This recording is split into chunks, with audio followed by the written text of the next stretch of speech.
വിശദമായ വാർത്തയിലേക്കാണ്. UDF അധികാരത്തിൽ വന്നാൽ ആഭ്യന്തര വകുപ്പ് ജമാഅത്തെ ഇസ്ലാമിക്ക് നൽകേണ്ടി വരുമെന്ന മാറാട് കലാപം ആവർത്തിക്കും എന്നുള്ള AK ബാലന്റെ പ്രസ്താവനയെ പിന്തുണച്ച മുഖ്യമന്ത്രി പിണറായി വിജയൻ വർഗീയത പറയുന്നവർ ആരായാലും അവരെ എതിർക്കുമെന്നും കേരളത്തിന്റെ പഴയകാല അനുഭവങ്ങൾ ചൂണ്ടിക്കാട്ടിയാണ് ബാലൻ സംസാരിച്ചതെന്നും മുഖ്യമന്ത്രി വ്യക്തമാക്കി. കേരളത്തിന്റെ മുൻകാല അനുഭവങ്ങൾ വച്ച് നോക്കുമ്പോൾ വർഗീയ ധ്രുവീകരണം എങ്ങനെയാണ് സംഭവിക്കുന്നതെന്ന് വ്യക്തമാക്കണമെന്ന് മുഖ്യമന്ത്രി പറഞ്ഞു. ഇന്നത്തെ കേരളമല്ല അന്നുണ്ടായിരുന്നത് എന്ന യാഥാർത്ഥ്യമാണ് ബാലൻ ഓർമ്മിപ്പിച്ചതെന്നും മുഖ്യമന്ത്രി കൂട്ടിച്ചേർത്തു. അതായത് ഇവിടെ നമ്മൾ ശ്രദ്ധിക്കേണ്ട കാര്യം, ഇന്നത്തെ കേരളം നമ്മുടെ രാജ്യത്തിന് മുന്നിലൊരു മാതൃകയാണ്. അതായത് വർഗീയ സംഘർഷങ്ങളില്ല, വർഗീയ കലാപങ്ങളില്ല. എന്നാൽ അതിൽ നിന്ന് വ്യത്യസ്തമായ ചിത്രം കേരളത്തിലുണ്ടായിരുന്നു. അതാണ് സഖാവ് AK ബാലൻ ഓർമ്മിപ്പിച്ചത് എന്നാണ് ഞാൻ കരുതുന്നത്.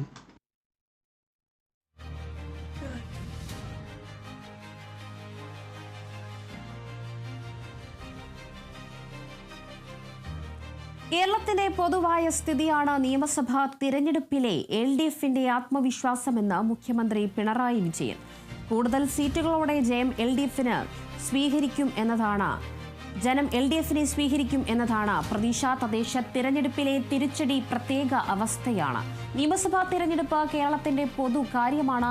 അതിലെ ജനവിധി കഴിഞ്ഞ 10 വർഷക്കാലത്തെ അനുഭവം വിലയിരുത്തുമെന്നും മുഖ്യമന്ത്രി പറഞ്ഞു. ഞങ്ങളെ ആത്മവിശ്വാസത്തിന് മതിയായ കാരണങ്ങളുണ്ടല്ലോ. നമ്മുടെ കേരളത്തിൻ്റെ പൊതുവായ സ്ഥിതി പരിശോധിച്ചാൽ അത് നല്ല രീതിയിൽ തന്നെ LDFന് ആത്മവിശ്വാസം പകരുന്ന ഒന്നാണ്. അപ്പം അതിൻ്റെ ഭാഗമായി കൂടുതൽ സീറ്റുകളോടെ ജനങ്ങൾ LDFനെ സ്വീകരിക്കും എന്ന് തന്നെയാണ് ഞങ്ങൾ പ്രതീക്ഷിക്കുന്നത്. തദ്ദേശ സ്വയംഭരണ തെരഞ്ഞെടുപ്പിലുമായി ബന്ധപ്പെട്ട് അതിൻ്റേതായ പ്രശ്നങ്ങളുണ്ട്. ആ പ്രശ്നങ്ങൾ വിശദമായി പരിശോധിച്ച് നോക്കിയാൽ അത് പ്രത്യേകമായ അവസ്ഥയാണെന്ന് കാണാൻ കഴിയും. നിയമസഭാ തെരഞ്ഞെടുപ്പ് കേരളത്തിൻ്റെ പൊതുവായ കാര്യങ്ങൾ എങ്ങനെ വേണമെന്ന് തീരുമാനിക്കാനുള്ളതാണ്.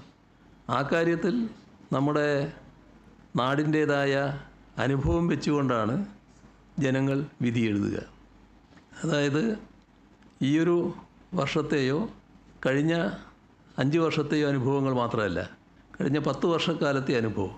അത് ആളുകൾ വിലയിരുത്തുമ്പോൾ 10 വർഷം മുൻപുള്ള കേരളത്തിൻ്റെ അവസ്ഥ സ്വാഭാവികമായി അവരുടെ മനസ്സിലേക്ക് വരും.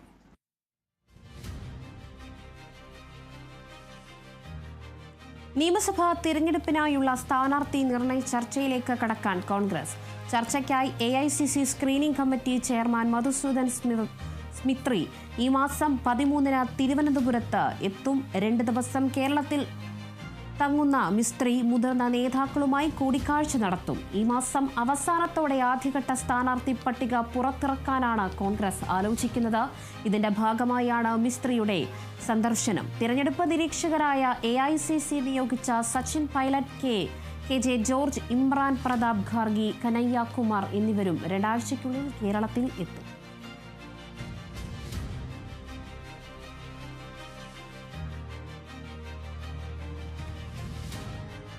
നിയമസഭാ തിരഞ്ഞെടുപ്പ് അടുത്തിരിക്കെ സിറോ മലബാർ സഭ major archbishop Mar Raphael തട്ടിലുമായി പ്രതിപക്ഷ നേതാവ് VD സതീശൻ കൂടിക്കാഴ്ച നടത്തി.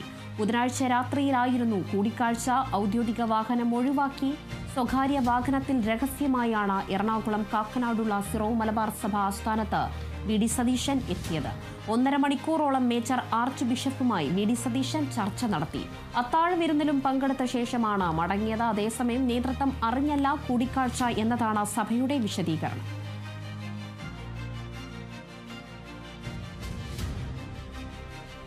വരുന്ന നിയമസഭാ തിരഞ്ഞെടുപ്പിൽ വ്യക്തമായ ഭൂരിപക്ഷത്തോടുകൂടി UDF അധികാരത്തിൽ എത്തുമെന്ന AICC general secretary Deepa Das Munshi. കേരളത്തിന്റെ പ്രൗഢി കോൺഗ്രസ് തിരിച്ചുകൊണ്ടുവരുമെന്നും ദീപാദാസ് മുൻഷി പറഞ്ഞു. So our priority is now SIR. Since 22nd of this month is the last day for the survey, the mapping, the no mapping voters, how to go about it. So our workers are in the field. Expectation UDF will come in power with full majority and we will bring back the glory of Kerala. തിരഞ്ഞെടുപ്പ് അടുത്തതോടെ കേരളത്തിൽ vigilance അന്വേഷണവും ED അന്വേഷണവും CBI അന്വേഷണവും ഒക്കെ ചർച്ചയാവുകയാണ്. കഴിഞ്ഞ 3-4 ദിവസമായി പ്രതിപക്ഷ നേതാവിനെതിരെയുള്ള vigilance അന്വേഷണം സംബന്ധിച്ച് വലിയ തരത്തിലുള്ള ചർച്ചകൾ പുരോഗമിക്കുന്നത്. തിരഞ്ഞെടുപ്പിന് മുന്നോടിയായുള്ള ചില തന്ത്രങ്ങളുടെ ഭാഗമായാണ് അന്വേഷണങ്ങളും റിപ്പോർട്ടുകളുമെന്നും കോൺഗ്രസ് ശക്തിയുക്തം വാദിക്കുന്നു. കാണാം D. ബിനോയ് തയ്യാറാക്കിയ സ്പെഷ്യൽ റെസ്പോൺസ്.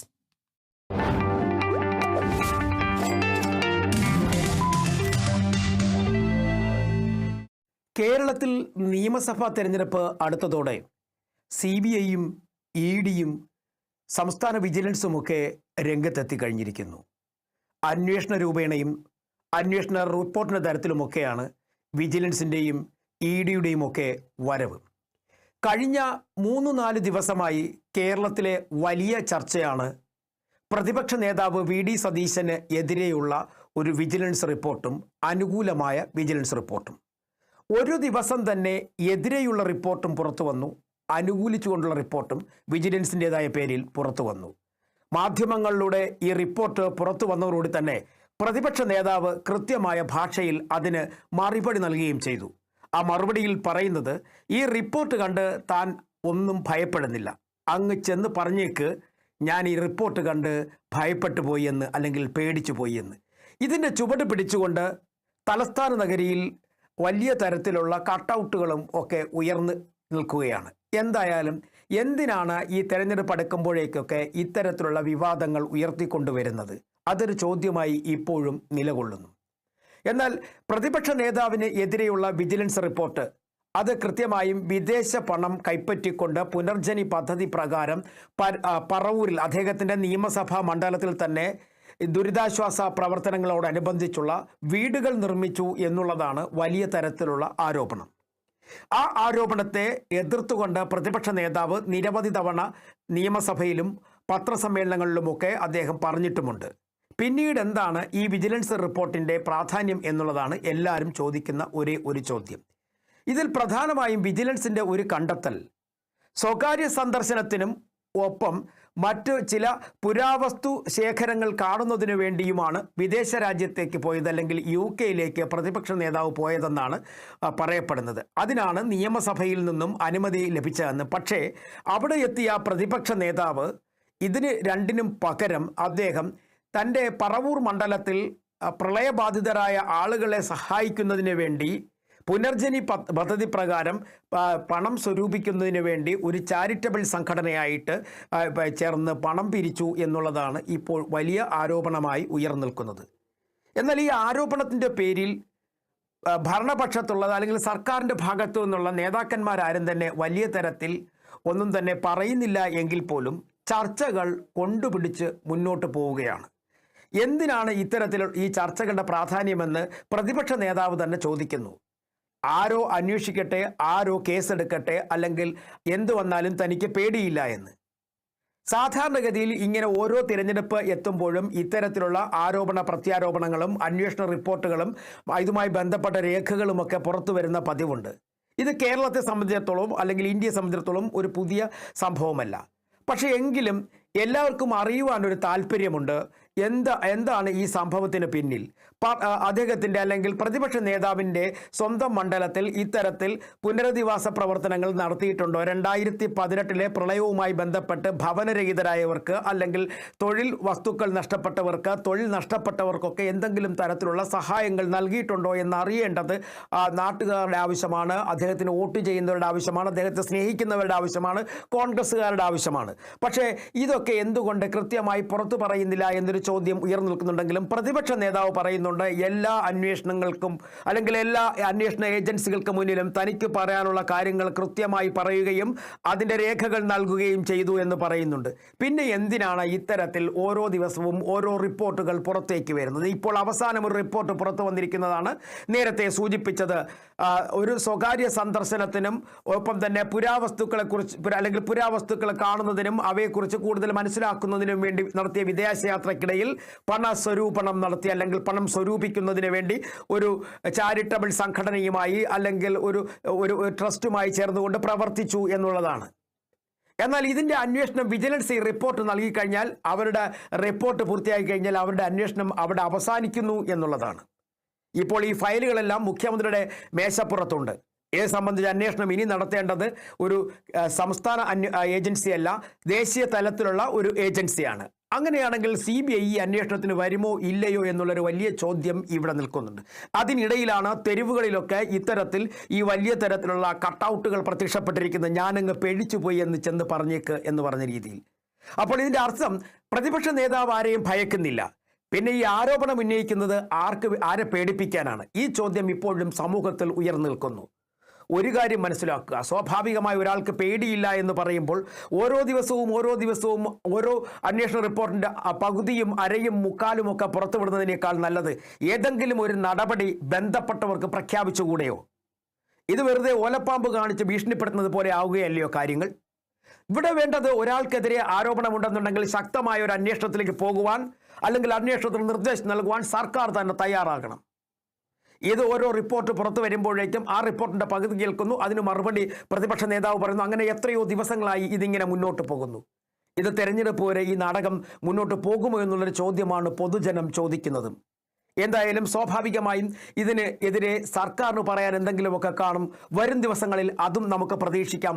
സാധാരണയിൽ നിന്നും വ്യത്യസ്തമായ ആരോപണങ്ങൾക്കും അപ്പുറത്തേക്ക് പ്രതിപക്ഷ നേതാവിനെ വല്ലാത്ത തരത്തിൽ പിടിച്ചുലയ്ക്കുവാൻ കഴിയുന്ന ചില തന്ത്രങ്ങൾ കൈവശമുണ്ടെന്നൊക്കെ ചില അന്വേഷണ ഏജൻസികളുടെ പക്കൽ നിന്ന് ലഭിച്ചിട്ടുണ്ടെന്നൊക്കെ പറയുന്നുണ്ടെങ്കിലും അതെന്ന് പുറത്തു വരും എന്നുള്ള കാത്തിരിപ്പിലാണ് പ്രതിപക്ഷ നേതാവും സംഘവും. എന്തായാലും ഒരു കാര്യം ഉറപ്പാണ്, ഇത്തരത്തിൽ ഭീഷണികൾ ഉയരുമ്പോഴും അല്ലെങ്കിൽ പ്രശ്നങ്ങൾ ഉയരുമ്പോഴും പ്രതിപക്ഷ നേതാവ് ചലിക്കുന്നില്ല. അന്വേഷണം ഏതായാലും വരട്ടെ. എന്തായാലും തെരഞ്ഞെടുപ്പ് എത്തുന്ന വേളയിൽ ഇത്തരം അന്വേഷണങ്ങളും റിപ്പോർട്ടുകളുമൊക്കെ ഇനിയും ഒരുപാട് കേരളം കാണാനിരിക്കുന്നു എന്ന് തന്നെ നമുക്ക് പറയേണ്ടി വരും.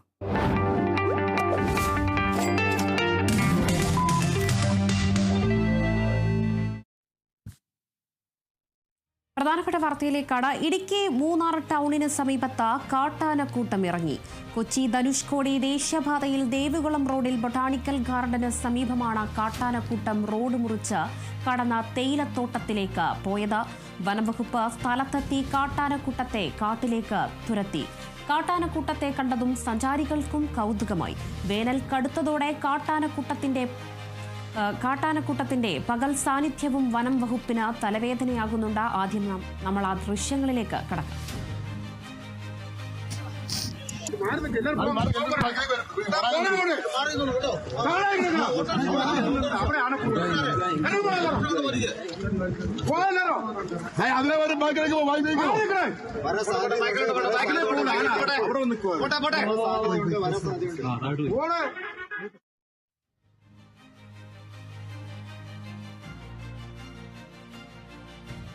പകൽ സമയത്തും ഇടുക്കിയിൽ കാട്ടാനക്കൂട്ടം ഇറങ്ങിയ ദൃശ്യങ്ങളാണ് ഇപ്പോൾ പുറത്തു വന്നിരിക്കുന്നത്. ഇടുക്കി മൂന്നാർ ടൗണിന് സമീപത്താണ് ഈ കാട്ടാനക്കൂട്ടം പകലെന്നും രാത്രിയും എന്നുമില്ലാതെ പുറത്തിറങ്ങി നടക്കുന്നത്. കൊച്ചി ധനുഷ്കോടി ദേശീയപാതയിൽ ദേവികുളം റോഡിലെ ബൊട്ടാണിക്കൽ ഗാർഡന് സമീപമാണ് കാട്ടാനക്കൂട്ടം റോഡ് മുറിച്ച് കടന്ന തേയിലത്തോട്ടത്തിലേക്ക് പോയത്.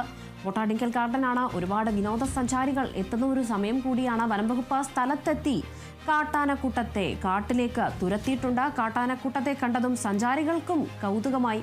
പക്ഷേ എപ്പോഴാണ് ഇവ ആക്രമിക്കുക എന്നൊരു കാര്യം നമുക്ക് പറയാൻ കഴിയില്ല. വേനൽ കടുത്തതോടെ കാട്ടാനക്കൂട്ടം പകലെന്നോ രാത്രിയോ ഒന്നുമില്ലാതെ ഇപ്പോൾ നടുറോട്ടിലടങ്ങി നടക്കുകയാണ്. ഇത് വനംവകുപ്പിനും വലിയ തലവേദനയാകുന്നുണ്ട് എന്നതാണ് വിവരം.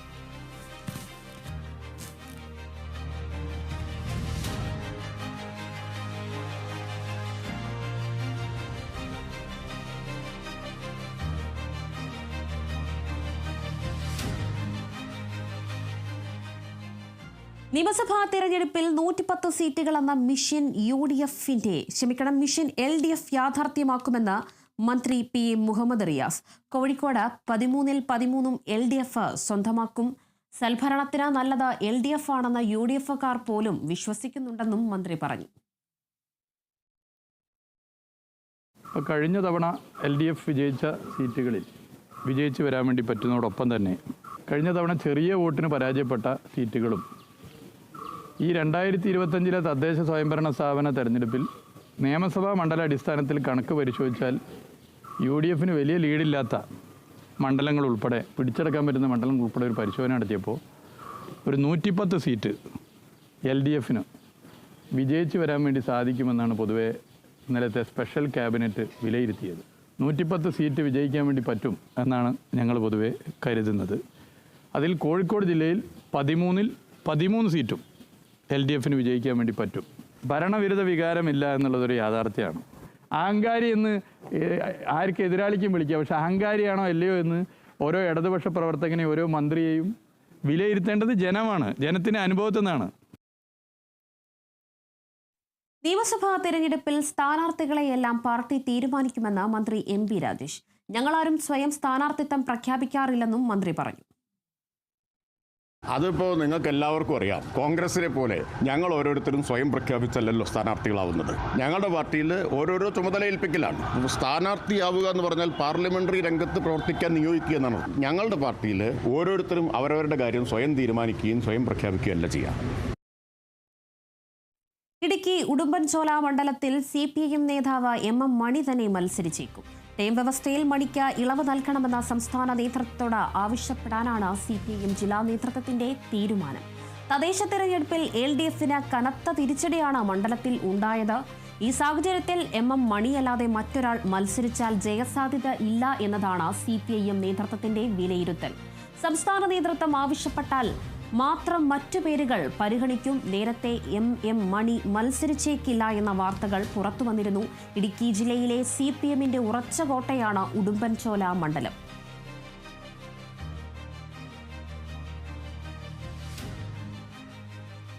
ഫേസ്ബുക്കിൽ CPIM നേതാവ് MM മണിയും കോൺഗ്രസ് നേതാവ് VT ബൽറാമും തമ്മിൽ പോര്.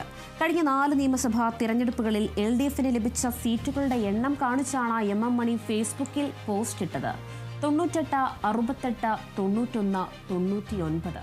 ഇതൊരു ഫോൺ നമ്പറല്ല, കഴിഞ്ഞ 4 നിയമസഭയിലെ LDF സീറ്റുകളാണ് എന്നതായിരുന്നു പോസ്റ്റ്.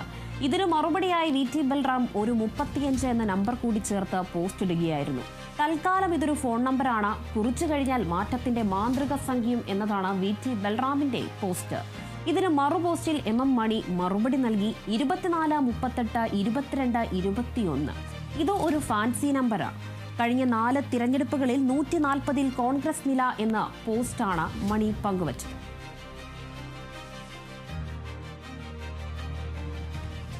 നിയമസഭാ തിരഞ്ഞെടുപ്പിന് മുന്നോടിയായി സ്ഥാനാർത്ഥികളെ കണ്ടെത്താനുള്ള നീക്കം കോൺഗ്രസ് നേതൃത്വം ആരംഭിച്ചതോടെ ദേവികുളം മണ്ഡലത്തിൽ ആര് UDF സ്ഥാനാർത്ഥിയാകുമെന്ന കാര്യത്തിൽ ആകാംക്ഷ നിറയുകയാണ്.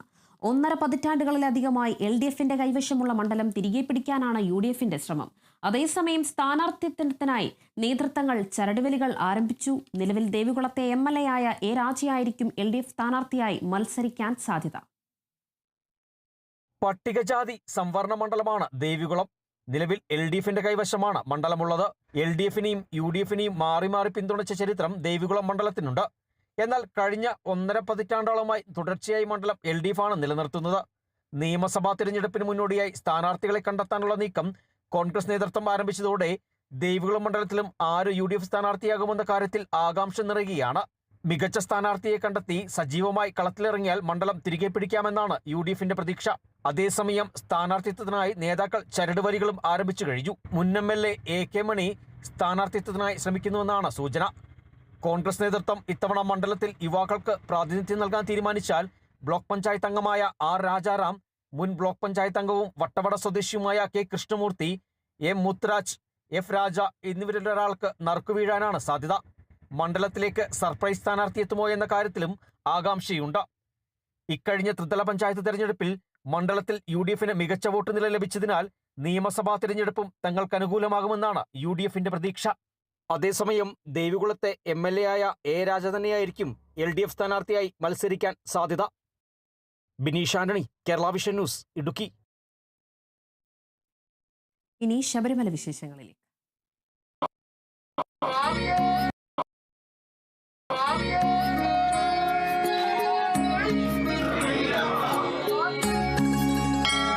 ഔഷധി ശരണമന്ത്രം നിങ്ങൾക്കായി അവതരിപ്പിക്കുന്നത് ഔഷധി പൊതുമേഖലയിലെ രാജ്യത്തെ ഏറ്റവും വലിയ ആയുർവേദ മരുന്ന് നിർമ്മാണ സ്ഥാപനം. Associate sponsored by Bharat Lajna multi state housing cooperative society limited. Suryadevamadam, Kuberashramam, Ayoor, കൊല്ലം.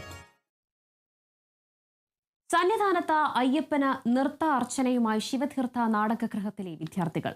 നടന് ശ്രീ RLV ഓംകാറിന്റെ ശിഷ്യന്മാരാണ് അയ്യപ്പസന്നിധിയിൽ നൃത്തം അവതരിപ്പിച്ചത്. വലിയ നടപ്പന്തലിലെ സ്വാമി അയ്യപ്പൻ ഓഡിറ്റോറിയത്തിൽ നടന്ന നൃത്ത സമർപ്പണത്തിന് ചേർത്തല SR ശ്രീനാഥ് പശ്ചാത്തല സംഗീതമൊരുക്കി. ചേർത്തല വിഷ്ണുപ്രസാദ് കമ്മത്ത് മൃദംഗത്തിലും, ചേർത്തല രാജീവ് രമേശൻ, ചേർത്തല ആദിത്യൻ എന്നിവർ ചേർന്ന് വയലിനിലും പക്കമേളവും ഒരുക്കി.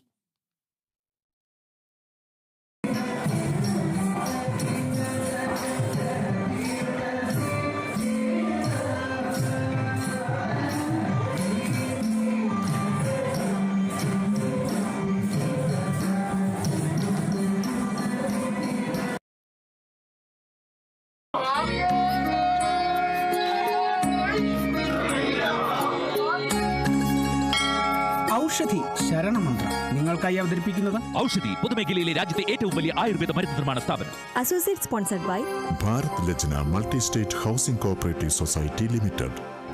സൂര്യദേവമഠം, കുബേരാശ്രമം, ആയൂർ, കൊല്ലം. ഇനി നോക്കാം ഇന്നത്തെ സ്വർണം വെള്ളി നിരക്കുകൾ. കവിത ഗോൾഡ് ആൻഡ് ഡയമണ്ട്സ് ഇന്നത്തെ സ്വർണം വെള്ളി നിരക്കുകൾ നിങ്ങൾക്കായി അവതരിപ്പിക്കുന്നത് Kavitha gold and diamonds, the versatile jewellery. സ്വർണം 22 കാരറ്റ് ഗ്രാമിന് 12,650 രൂപ, പവന് 1,01,200 രൂപ. സ്വർണം 18 കാരറ്റ് ഗ്രാമിന് 10,505 രൂപ, പവന് 84,040 രൂപ. വെള്ളി ഗ്രാമിന് 255 രൂപ, കിലോയ്ക്ക് 2,55,000 രൂപ. കവിത ഗോൾഡ് ആൻഡ് ഡയമണ്ട്സ് ഇന്നത്തെ സ്വർണം വെള്ളി നിരക്കുകൾ നിങ്ങൾക്കായി അവതരിപ്പിച്ചത് Kavitha gold and diamonds, the versatile jewellery. ഇടവേളയ്ക്ക് തിരികെ എത്താം.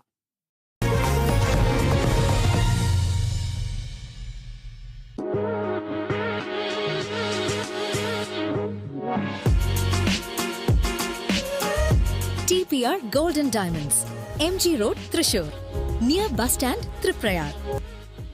ഇത്തവണ ഫസ്റ്റ് അടിക്കില്ലേ നമ്മള്?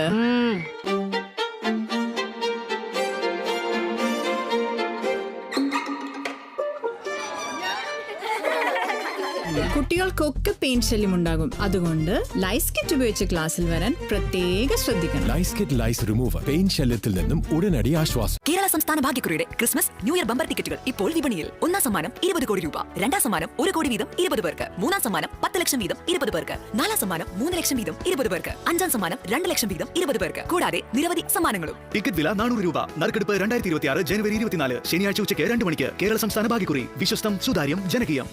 Aquila Finance, the legacy of trusted service since 1995. കഴിഞ്ഞ 30 വർഷങ്ങളായി അക്വില ഫിനാൻസ് ഇവിടെ തന്നെയാണ്, നമ്മളോടൊപ്പം കേരളത്തിൽ. Kerala vision broadband connect and win. നേടൂ 100 EV സ്കൂട്ടറുകൾ, ബമ്പർ സമ്മാനമായി EV കാർ, മറ്റനവധി സമ്മാനങ്ങളും. കേരള വിഷൻ ബ്രോഡ്ബാൻഡ് സബ്സ്ക്രൈബ് ചെയ്യൂ അല്ലെങ്കിൽ റിന്യൂ ചെയ്യൂ. നേടൂ നിരവധി ആകർഷകമായ സമ്മാനങ്ങൾ. Kerala vision broadband connect and win. Kerala vision news നിങ്ങൾക്കായി അവതരിപ്പിക്കുന്നത് അമൃത് വേണി ഹെയർ എലിക്സിർ, സമൃദ്ധമായ മുടി ബയോടെക്നോളജിയിലൂടെ. ഇൻ അസോസിയേഷൻ വിത്ത് HUID 916 സ്വർണ്ണാഭരണങ്ങൾക്ക് ഏറ്റവും കുറഞ്ഞ പണിക്കൂലി. Bobby Chemmanur international jewellers. My choice, 4 ആൾ അറിയുന്ന പുട്ട്. ഇനി സ്പൈസസും. മൈ ചോയ്സ്, ക്വാളിറ്റിയിൽ no compromise. My G future, experience the next. Kavitha gold and diamonds, the versatile jewellery. KSF-യുടെ പുതിയ ഹാർമണി ചുറ്റിയുണ്ട്, ഉടനെ നീ അതിൽ ചേരണം. KSF, ഈ നാടിന്റെ ധൈര്യം. Anaswara jewellers, the queen of light weights, Adoor, Kochi and Kollam. മലയോര കർഷകരുടെ മായമില്ലാത്ത രുചിക്കൂട്ട് bio mountain farmers producer company limited. Kairali agriculture multi state corporative society limited. Swarnamukhi gold and diamonds, സൂര്യപ്രഭയുടെ സ്വർണ്ണമുഖം. ജെബ് സോളാർ, കേരളത്തിന്റെ ഏറ്റവും വിശ്വസ്തമായ energy partner.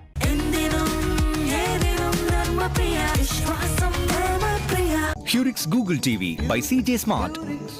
Southern Multi-State Cooperative Credits and Multi-Purpose Society Limited. Dhanalakshmi Hire Purchase and Leasing Limited. Mr. Made Skazoo from Skazan India. Selzer septic tank, ഒരിക്കലും പൊട്ടാത്ത, നിറയാത്ത, ചോരാത്ത septic tank. Aquila Finance, the legacy of trusted service since 1995. Nisra Golden Diamonds, Kalpaga Building, Bypass Road, Kondoti. Make this a solar-powered Christmas with a light pudding cakes. Sun Medical and Research Center, a unit of Trichur Heart Hospital Limited, first NABH accredited hospital in Thrissur. Kerala സംസ്ഥാന ഭാഗ്യക്കുറിയുടെ Christmas new year bumper ടിക്കറ്റുകൾ ഇപ്പോൾ വിപണിയിൽ. നറുക്കെടുപ്പ് 2026 ജനുവരി 24. കേരള സംസ്ഥാന ഭാഗ്യക്കുറി. വിശ്വസ്തം, സുതാര്യം, ജനകീയം. വിശ്വസിക്കാൻ ഒരു പാരമ്പര്യമുണ്ട്. Jewel rock group of companies, Kerala, Tamil Nadu.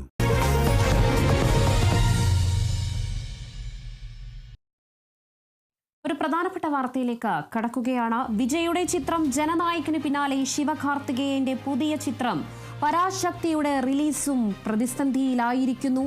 ചിത്രത്തിന് സെൻസർ ബോർഡ് സർട്ടിഫിക്കറ്റ് നൽകിയില്ല. ചിത്രത്തിൽ 15 കെട്ടുകൾ കൂടി വേണമെന്ന സെൻസർ ബോർഡ്. ചിത്രത്തിലെ ഭാഗങ്ങൾ വെട്ടിമാറ്റാൻ അനുവദിക്കില്ല എന്ന് സംവിധായകൻ സുധാ കൊങ്കര. റിവൈസിംഗ് കമ്മിറ്റിയെ സമീപിക്കാനൊരുങ്ങി നിർമ്മാതാക്കൾ. ചിത്രത്തിന്റെ റിലീസ് വൈകാൻ സാധ്യത.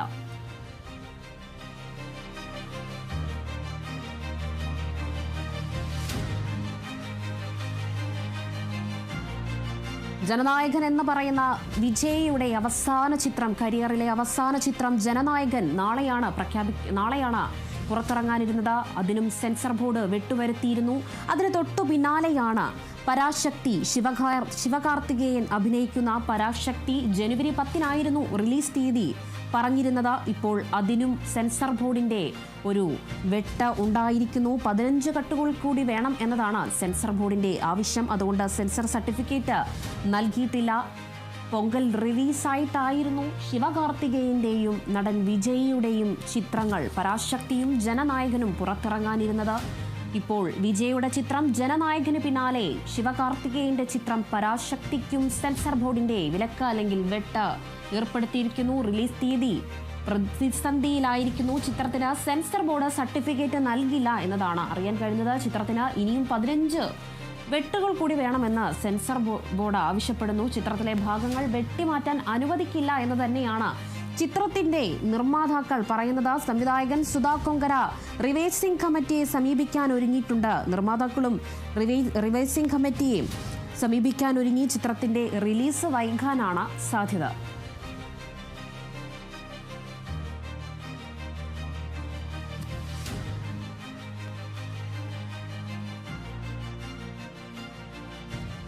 മറ്റൊരു വളരെ പ്രധാനപ്പെട്ട വാർത്തയിലേക്കാണ്. മുതിർന്ന CPIM നേതാവ് AK ബാലന്റെ വിവാദ പ്രസ്താവനയിൽ രൂക്ഷ വിമർശനവുമായി പാലക്കാട് ജില്ലാ കമ്മിറ്റി. ജമാഅത്തെ ഇസ്ലാമിയുമായി ബന്ധപ്പെട്ട പ്രസ്താവന ഒഴിവാക്കണമായിരുന്നുവെന്നും AK ബാലൻ വാ തുറന്നാൽ പാർട്ടിക്ക് വോട്ട് പോകും എന്നതാണ് വിമർശനം. ചുമതലയില്ലാത്ത ബാലൻ എന്തിനു മാധ്യമങ്ങളെ കാണണമെന്നും അബദ്ധ പ്രസ്താവനകൾ നടത്തി പാർട്ടിയെ പ്രതിസന്ധിയിലാക്കരുതെന്നും വിമർശനം ഉയരുന്നു. തിരഞ്ഞെടുപ്പ് സമയത്ത് ഇത്തരം പ്രസ്താവനകൾ ഒഴിവാക്കണമെന്നും ജില്ലാ കമ്മിറ്റിയിൽ ആവശ്യമുയർന്നു.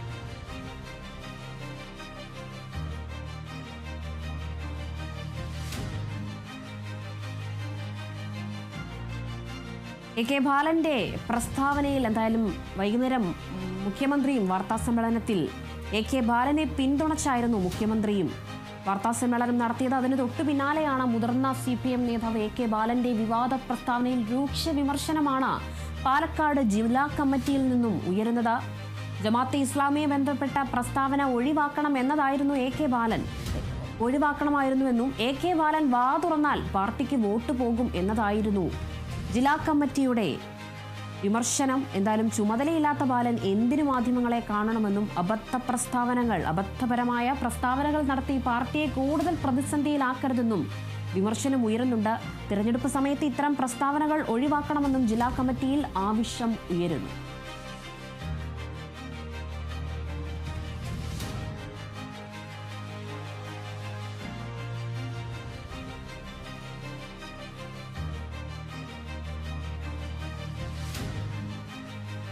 ചാനൽ ചർച്ചകളിലെ സജീവ സാന്നിധ്യമായ CPIM സഹയാത്രികൻ റെജി ലൂക്കോസ് BJPയിൽ ചേർന്നു.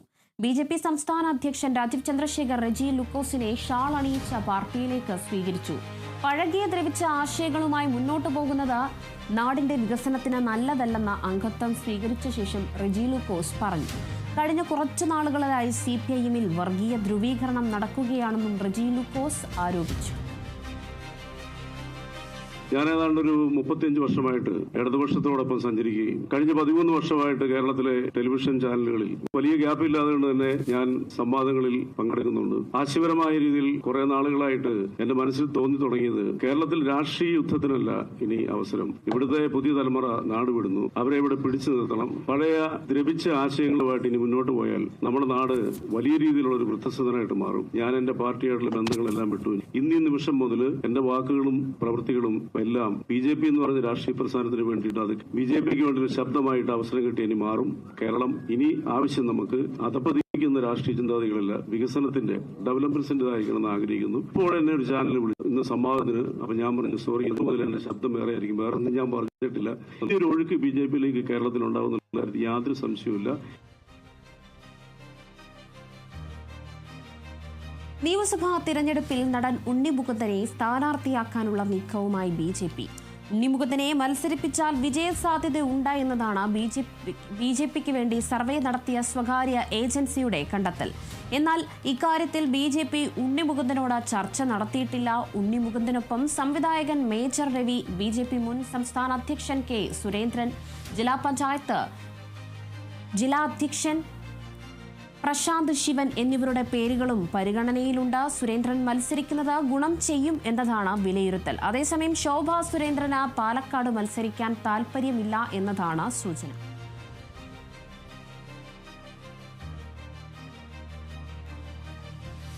BJPയുടെ സംസ്ഥാനത്തെ A ക്ലാസ് മണ്ഡലം ആറന്മുള ഉൾപ്പെടെ 5 മണ്ഡലങ്ങളിൽ ഇക്കുറി പോരാട്ടം ശക്തമാകും. പരിചയസമ്പന്നരെയും യുവതലമുറയെയും രംഗത്ത് ഇറക്കി മണ്ഡലം പിടിക്കാനാണ് പാർട്ടി തീരുമാനം.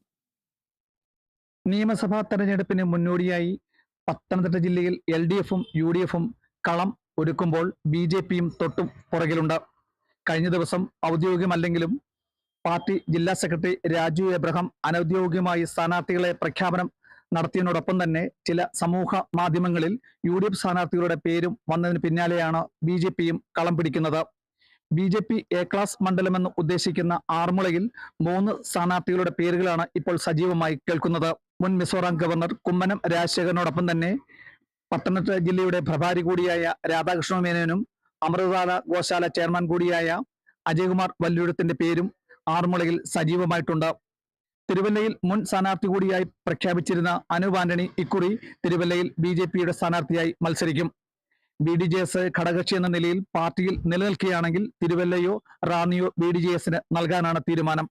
കോന്നിയിൽ ഇപ്പോൾ BJPയുടെ ജില്ലാ പ്രസിഡന്റ് BA സൂരജിനെ പരിഗണിക്കുന്നുണ്ട്. അടൂര് സംവരണ മണ്ഡലമായാൽ അടൂര് പന്തളം പ്രതാപനെയായിരിക്കും മത്സരത്തിന് കളമൊരുക്കുന്നത്. ഇതിനോടൊപ്പം തന്നെ CPMനോടും UDFനോടും കിടപിടിക്കുന്ന മറ്റു സ്ഥാനാർത്ഥികളും പിന്നണിയിൽ സജീവമാകുന്നുണ്ട്. Kerala vision news, Pathanamthitta. മലപ്പുറം അമരമ്പലം ഗ്രാമപഞ്ചായത്ത് UDF ഭരണസമിതിയിൽ തുടക്കത്തിലേ കല്ലുകടി. വികസനം, ആരോഗ്യ, വിദ്യാഭ്യാസം, ക്ഷേമകാര്യ സ്ഥിരം സമിതിയിലേക്കുള്ള തിരഞ്ഞെടുപ്പിൽ ലീഗ് സ്ഥാനാർത്ഥി UDFനെതിരെ മത്സരിച്ച് വിജയിച്ചു. ഇന്ന് നടന്ന സ്ഥിരം സമിതി അധ്യക്ഷ തിരഞ്ഞെടുപ്പിലാണ് നാടകീയ രംഗങ്ങൾ ഉണ്ടായത്. 3 സ്ഥിരം സമിതി അധ്യക്ഷനെയും കോൺഗ്രസിൽ നിന്ന് തിരഞ്ഞെടുക്കാനാണ് തീരുമാനിച്ചത്. എന്നാൽ ഇത്തരം കാര്യങ്ങൾ ലീഗിനെ അറിയിച്ചില്ല എന്നതാണ് ലീഗ് ആരോപിക്കുന്നത്. ഇതിൽ പ്രതിഷേധിച്ചാണ് ലീഗ് സ്ഥാനാർത്ഥി മത്സരിച്ചത്. LDF അംഗം ഇല്ലിക്കൽ ഹുസൈൻ കൂടി ലീഗ് സ്ഥാനാർത്ഥിക്ക് വോട്ട് കൊടുത്തതോടെയാണ് ലീഗ് അംഗം ഗോപാലൻ ക്ഷേമകാര്യ അധ്യക്ഷനായി തിരഞ്ഞെടുക്കപ്പെട്ടത്.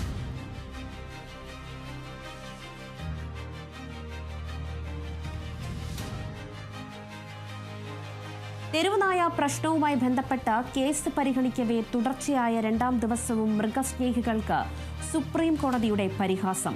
നായകളും പൂച്ചകളും ശത്രുക്കളാണ്. പൂച്ചകളാണെങ്കിൽ എലിയെ കൊല്ലുകയും ചെയ്യും. അതിനാൽ നമ്മൾ ഇനി പൂച്ചകളെ കൂടുതലായി പ്രോത്സാഹിപ്പിക്കണം എന്നതായിരുന്നു ജസ്റ്റിസ് സന്ദീപ് മേത്തയുടെ പരാമർശം. സ്ഥാപന മേഖലകളിൽ നിന്ന് നായ്ക്കളെ പെട്ടെന്ന് നീക്കം ചെയ്യുന്നതിനെതിരെ മുന്നറിയിപ്പ് നൽകിയ മുതിർന്ന അഭിഭാഷകൻ CU സിംഗിന്റെ വാദങ്ങൾക്ക് മറുപടി നൽകുന്നതിനിടെയായിരുന്നു കോടതിയുടെ പരിഹാസം.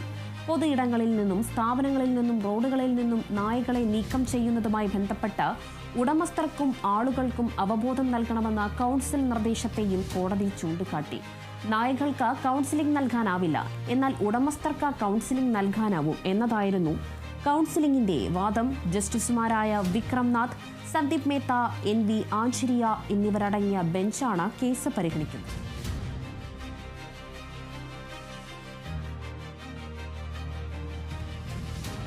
ശബരിമല സ്വർണ്ണക്കവർച്ച കേസിൽ തമിഴ്നാട് ദിണ്ടുക്കൽ സ്വദേശി D മണിക്ക് പ്രത്യേക അന്വേഷണ സംഘത്തിന്റെ ക്ലീൻ ചീറ്റ്. സ്വർണ്ണക്കവർച്ചയിൽ മണിക്ക് പങ്കില്ലെന്ന SIT കോടതിയിൽ റിപ്പോർട്ട് നൽകി. മണിക്കെതിരെ മൊഴി നൽകിയ വിദേശ വ്യവസായിയും മണിയും തമ്മിലുള്ള ബന്ധത്തിന് തെളിവില്ലെന്നും റിപ്പോർട്ടിലുണ്ട്. വിവരങ്ങൾ ആന്റണി ജി ജോർജ് നൽകും. തീർച്ചയായും ശബരിമല സ്വർണ്ണക്കവർച്ച കേസിൽ അന്താരാഷ്ട്ര പുരാവസ്തു കള്ളക്കടത്ത് സംഘത്തിന് ബന്ധമുണ്ടെന്ന് ഉള്ളൊരു ആരോപണം ആദ്യം ഉന്നയിക്കുന്നത് കോൺഗ്രസ് നേതാവായിട്ടുള്ള രമേശ് ചെന്നിത്തലയാണ്. ഇതറിയാവുന്ന ഒരു പ്രവാസി വ്യവസായിയെ തനിക്ക് അറിയാമെന്നും അദ്ദേഹം മൊഴി നൽകുമെന്നും SITയെ ചെന്നിത്തല അറിയിച്ചു. അതിനുശേഷമാണ് ഈ പ്രവാസി വ്യവസായി SITക്ക് മൊഴി നൽകുന്നത്. ഇങ്ങനെ ചെന്നൈ കേന്ദ്രീകരിച്ച് പ്രവർത്തിക്കുന്ന മണി എന്നുള്ള ഒരാൾ, D മണി എന്നാണ് അയാളുടെ പേര്, അയാളുടെ നേതൃത്വത്തിൽ ഒരു സംഘം, അയാൾ ഈ പുരാവസ്തു കള്ളക്കടത്തുമായി ബന്ധപ്പെട്ട് പ്രവർത്തിക്കുന്ന ആളാണ്. അങ്ങനെ അയാളുടെ നേതൃത്വത്തിൽ ഒരു സംഘം തിരുവനന്തപുരത്ത് ഒരു വണ്ടി നിറയെ പണവുമായി എത്തി ചില ഈ പഞ്ചലോഹ വിഗ്രഹങ്ങൾ വാങ്ങിച്ചു കൊണ്ടുപോയി. അതിന് ഇടനില നിന്നത് ഉണ്ണികൃഷ്ണൻ പോറ്റിയാണ് എന്നതടക്കമുള്ള മൊഴി SITക്ക് നൽകിയത്. ഇതിന്റെ അടിസ്ഥാനത്തിൽ SIT ചെന്നൈയിലേക്ക് പോവുകയും ചെയ്തിരുന്നു. അങ്ങനെ ചെന്നൈ കേന്ദ്രീകരിച്ച് നടത്തിയ അന്വേഷണത്തിൽ അത് ഡിണ്ടിക്കൽ സ്വദേശിയായ മണിയാണ് ഈ D മണി എന്ന് അറിയപ്പെടുന്നതെന്ന് മനസ്സിലാക്കുകയും അങ്ങനെ അവിടെ എത്തി ഈ D മണി എന്ന് പറയുന്ന MS ബാലസുബ്രഹ്മണ്യം എന്നാണ് ഇയാളുടെ മുഴുവൻ പേര്. അങ്ങനെ അയാളെ കണ്ടു, അയാളുടെ മൊഴി രേഖപ്പെടുത്തി. അയാൾ ആദ്യഘട്ടത്തിൽ സംശയത്തിലേക്ക് പോകാനുള്ള കാരണം ഇയാൾക്ക് 3 സിം കാർഡുകളാണ് ഉള്ളത്. പക്ഷേ ഈ 3 സിം കാർഡുകളും ഇയാളുടെ പേരിലല്ല, അത് പല ആളുകളുടെയും പേരിലാണ് എന്നുള്ളത് ഒരു സംശയത്തിന് ഇടയാക്കി. ഇയാൾക്ക് പല ദുരൂഹമായ ഇടപാടുകളുണ്ട് എന്നുള്ള സംശയമൊക്കെ ഉണ്ടായിരുന്നു. ഏതായാലും SIT ഇക്കാര്യങ്ങളടക്കം വിശദമായി പരിശോധന നടത്തി. തുടർന്ന് ഇയാളെ തിരുവനന്തപുരത്തേക്ക് വിളിച്ചു വരുത്തി ചോദ്യം ചെയ്യുകയും ചെയ്തു. ആ ചോദ്യം ചെയ്യലിന് ശേഷമാണ് SIT ഇപ്പോൾ ഒരു നിഗമനത്തിൽ എത്തിയിരിക്കുന്നത്. അതായത് ശബരിമല സ്വർണ്ണ കവർച്ച കേസിൽ ഈ ഡിണ്ടിക്കൽ സ്വദേശിയായ മണിക്ക് പങ്കില്ല എന്നുള്ള ആ ഒരു നിഗമനത്തിലേക്ക് പ്രത്യേക അന്വേഷണ സംഘം എത്തിയിരിക്കുന്നത്. മാത്രമല്ല മണി തിരുവനന്തപുരത്ത് വന്നത് സ്വകാര്യ ആവശ്യത്തിന് വേണ്ടിയാണ് എന്നുള്ളത് കൂടി ഇപ്പോൾ സ്ഥിരീകരിക്കുകയും ചെയ്തിട്ടുണ്ട് എന്നുള്ളതാണ് ഏറ്റവും പ്രധാനപ്പെട്ട കാര്യമായുള്ളത്. ഇത് സംബന്ധിച്ച റിപ്പോർട്ട് ഇപ്പോൾ SIT ഹൈക്കോടതിയിൽ നൽകുകയും ചെയ്തിട്ടുണ്ട്. ശബരിമല സ്വർണ്ണക്കവർച്ചയ്ക്ക് പിന്നിൽ അന്താരാഷ്ട്ര പുരാവസ്തു സംഘത്തിന് ബന്ധമുണ്ടെന്ന ആരോപണത്തിൽ ഉറച്ചു നിൽക്കുന്നുവെന്ന് വിദേശ വ്യവസായി പറഞ്ഞതായി കോൺഗ്രസ് നേതാവ് രമേശ് ചെന്നിത്തല. കോടതിയിൽ രഹസ്യമൊഴി കൊടുക്കാൻ തയ്യാറാണെന്നും വ്യവസായി അറിയിച്ചതായി രമേശ് ചെന്നിത്തല പറഞ്ഞു. നിങ്ങളത് മനസ്സിലാക്കണം, എന്നോടൊരു വ്യക്തി പ്രവാസി വ്യവസായി വന്ന് ഇത്രയും കാര്യങ്ങൾ പറഞ്ഞു. സാറേ, എനിക്കിത് വെളിയിൽ പറയാൻ പേടിയാണ്, അതുകൊണ്ട് സാർ ഇതെന്തെങ്കിലും ചെയ്യണം. ഞാൻ SIT എടുക്കൽ കത്തെഴുതി. SIT പറഞ്ഞു, വരാൻ പറഞ്ഞു. ഞാൻ ചെന്നു, ഞാൻ പറഞ്ഞു ഇങ്ങനെ ആളിനെ വിളിച്ച് ചോദ്യം ചെയ്യണം. അയാളുടെ നമ്പരും കൊടുത്തു, പേരും കൊടുത്തു. അവർ അദ്ദേഹത്തെ വിളിച്ച് സംസാരിച്ചു. അപ്പൊ അതിന്റെ അദ്ദേഹം ഇപ്പോഴും അത് ഉറച്ചു നിൽക്കുകയാണ്. D മണിയായിട്ട് അദ്ദേഹത്തിന് ബന്ധമില്ല എന്ന് പറഞ്ഞാൽ കറക്റ്റാണ്, അദ്ദേഹമായിട്ട് ബന്ധമില്ല. പക്ഷേ അദ്ദേഹം ഇപ്പോഴും പറയുന്നത് ഈ സംഭവം ഗുരുതരമാണ്, ഇത് അന്വേഷിച്ചു പോയാൽ ഈ തൊണ്ടി മുതൽ കണ്ടെത്താൻ പറ്റുമെന്ന്. ശബരിമല സ്വർണ്ണക്കവർച്ച കേസിൽ തിരുവിതാംകൂർ ദേവസ്വം ബോർഡ് മുൻ സെക്രട്ടറി S ജയശ്രീയെ ചോദ്യം ചെയ്തു. തിരുവനന്തപുരം ഈഞ്ചക്കലിലെ പ്രത്യേക അന്വേഷണ സംഘത്തിന്റെ ഓഫീസിലായിരുന്നു ചോദ്യം ചെയ്യൽ. കേസിൽ സുപ്രീം കോടതി ജയശ്രീയുടെ അറസ്റ്റ് തടഞ്ഞിരുന്നു. ശബരിമല സ്വർണ്ണക്കവർച്ച കേസിൽ 4ാം പ്രതിയാണ് ജയശ്രീ. കവർച്ച നടന്ന 2019 ദേവസ്വം ബോർഡ് സെക്രട്ടറിയായിരുന്ന S ജയശ്രീ മിനിസ്റ്റീരിയൽ തിരുത്തി വരുത്തിയെന്നതാണ് SIT കണ്ടെത്തിയിരുന്നത്.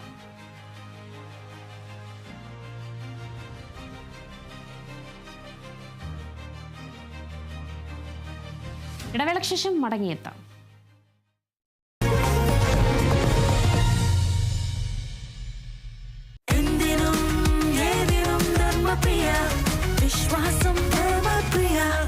Dharmapriya financing company private limited. My choice, 4 ആൾ അറിയുന്ന പുട്ട്. ഇനി സ്പൈസസും. മൈ ചോയ്സ്, ക്വാളിറ്റിയിൽ നോ കോംപ്രമൈസ്. ചേച്ചി, ഹൈടെക് വീടിന് ഹൈടെക് ടിവി. ഹ്യൂറിക്സോ? അയ്യോ വേണ്ടായിരുന്നു. എന്റെ വക ഒരു ഉഗ്രൻ ഹ്യൂറിക്സ് ഗൂഗിൾ ടിവി, 4 വർഷം വാറണ്ടി അതിന്. വേണ്ടായിരുന്നു. രവി ചേച്ചി ഹായ്. ചേച്ചിയെ പോലെ തന്നെ അൾട്രാ സ്മാർട്ടാ ഹ്യൂറിക്സ് ഗൂഗിൾ ടിവി. ഫ്രീ ആയിട്ട് സ്പീക്കറും ഉണ്ട്. വേണ്ടായിരുന്നു. ഇത്രമാത്രം ഫീച്ചേഴ്സ് ഉള്ള ടിവി ആയിരുന്നു ഹ്യൂറിക്സ്. എന്നാ എനിക്കും വേണം ഒരെണ്ണം. സിമ്പിൾ അല്ലേ? cjsmart.tv വഴി വാങ്ങാം, അല്ലെങ്കിൽ CJ സ്മാർട്ട് ഷോപ്പിൽ നിന്നും വാങ്ങാം. Hurix Google TV by CJ smart. മലയോര കർഷകരുടെ മായമില്ലാത്ത രുചിക്കൂട്ട് bio mountain farmers producer company limited. Thalassery അതിരൂപതയുടെ സംരംഭം. Kunnoth, Iritty.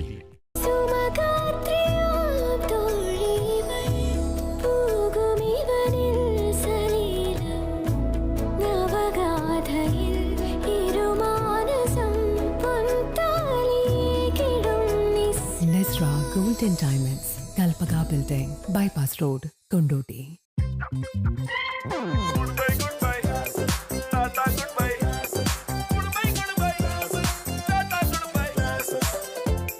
Thanks to Maxivision advanced eye care surgery. ആളുകൾ കണ്ണടകളോട് വിട പറയുകയാണ്. State of the art technology, experience doctors and world class patient care. ഞങ്ങൾ നോക്കിക്കൊള്ളാം.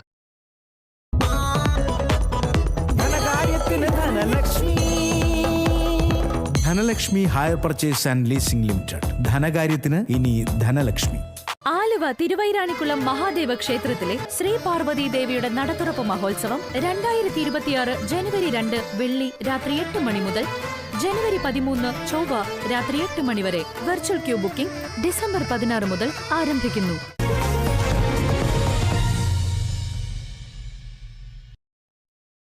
ശബരിമല സ്വർണ്ണക്കവർച്ച കേസിൽ ED അന്വേഷണത്തിന് കേന്ദ്ര സർക്കാർ അനുമതി നൽകി.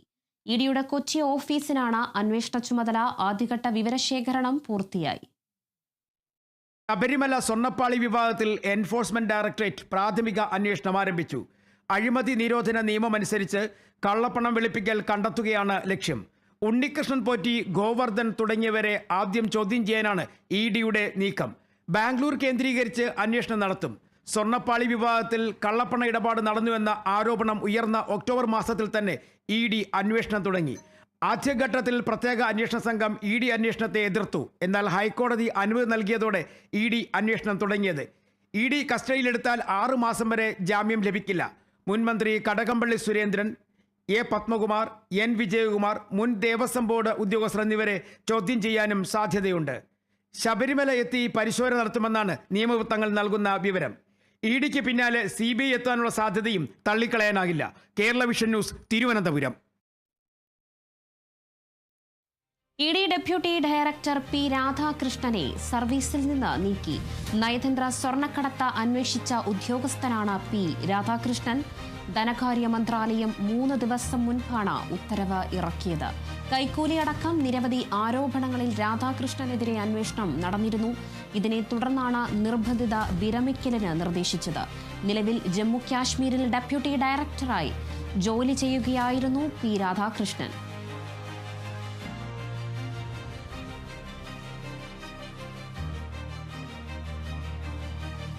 വടക്കാഞ്ചേരി വോട്ടുകോഴ ആരോപണത്തിൽ CPIഎമ്മിന്റെ രാഷ്ട്രീയ ഇടപെടൽ ഉണ്ടായെന്ന് ഇപ്പോഴും സംശയിക്കുന്നുവെന്ന് DCC പ്രസിഡന്റ് ജോസഫ് ടാജറ്റ്.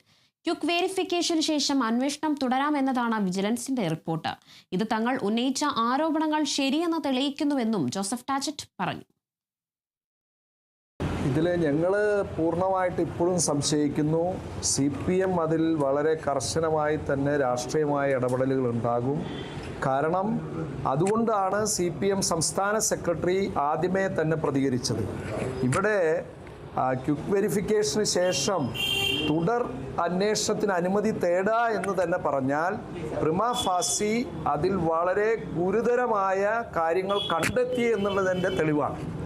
അതുകൊണ്ട് തന്നെ CPM അടിയന്തരമായി ചെയ്യേണ്ടത് അത്തരത്തിൽ തിരഞ്ഞെടുക്കപ്പെട്ട അവരുടെ പ്രസിഡന്റും വൈസ് പ്രസിഡന്റും രാജിവെക്കാനുള്ള നിർദ്ദേശം കൊടുക്കുകയാണ്. വൈസ് പ്രസിഡന്റ് CPI ആണ്.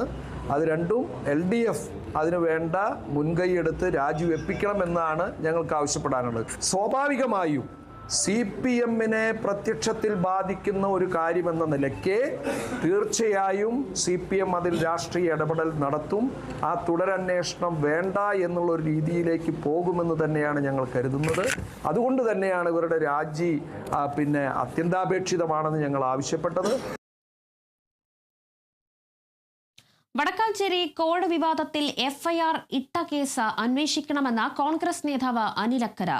യു ജാഫറിനെ ഒന്നാം പ്രതിയാക്കി കേസെടുക്കണം. ബ്ലോക്ക് പഞ്ചായത്ത് തിരഞ്ഞെടുപ്പ് CPIM കോഴ കൊടുത്ത് അട്ടിമറിച്ചുവെന്നും അനിലക്കര പറഞ്ഞു. വടക്കാഞ്ചേരി കോഴ വിവാദവുമായി ബന്ധപ്പെട്ട് വടക്കാഞ്ചേരി ബ്ലോക്ക് പഞ്ചായത്ത് തെരഞ്ഞെടുപ്പിലെ കോഴ കൊടുത്ത് വോട്ട് വാങ്ങിയതുമായ വിഷയത്തിൽ അടിയന്തരമായി ഒരു FIR ഇടുന്നതിന് വേണ്ടി സംസ്ഥാന സർക്കാർ സംസ്ഥാന വിജിലൻസിന് അനുമതി കൊടുക്കണം. അപ്പോൾ അനുമതി കൊടുക്കുമ്പോൾ ഇപ്പോഴത്തെ സാഹചര്യത്തിൽ നമ്മുടെ മുന്നിൽ കോഴ കൊടുത്ത ആളെ നമുക്കറിയാമെങ്കിൽ കൂടിയും വിജിലൻസ് അന്വേഷണത്തിൽ മാത്രമാണ്, തെളിവിൻ്റെ അടിസ്ഥാനത്തിൽ മാത്രമാണ് കൃത്യത വരാൻ കഴിയും.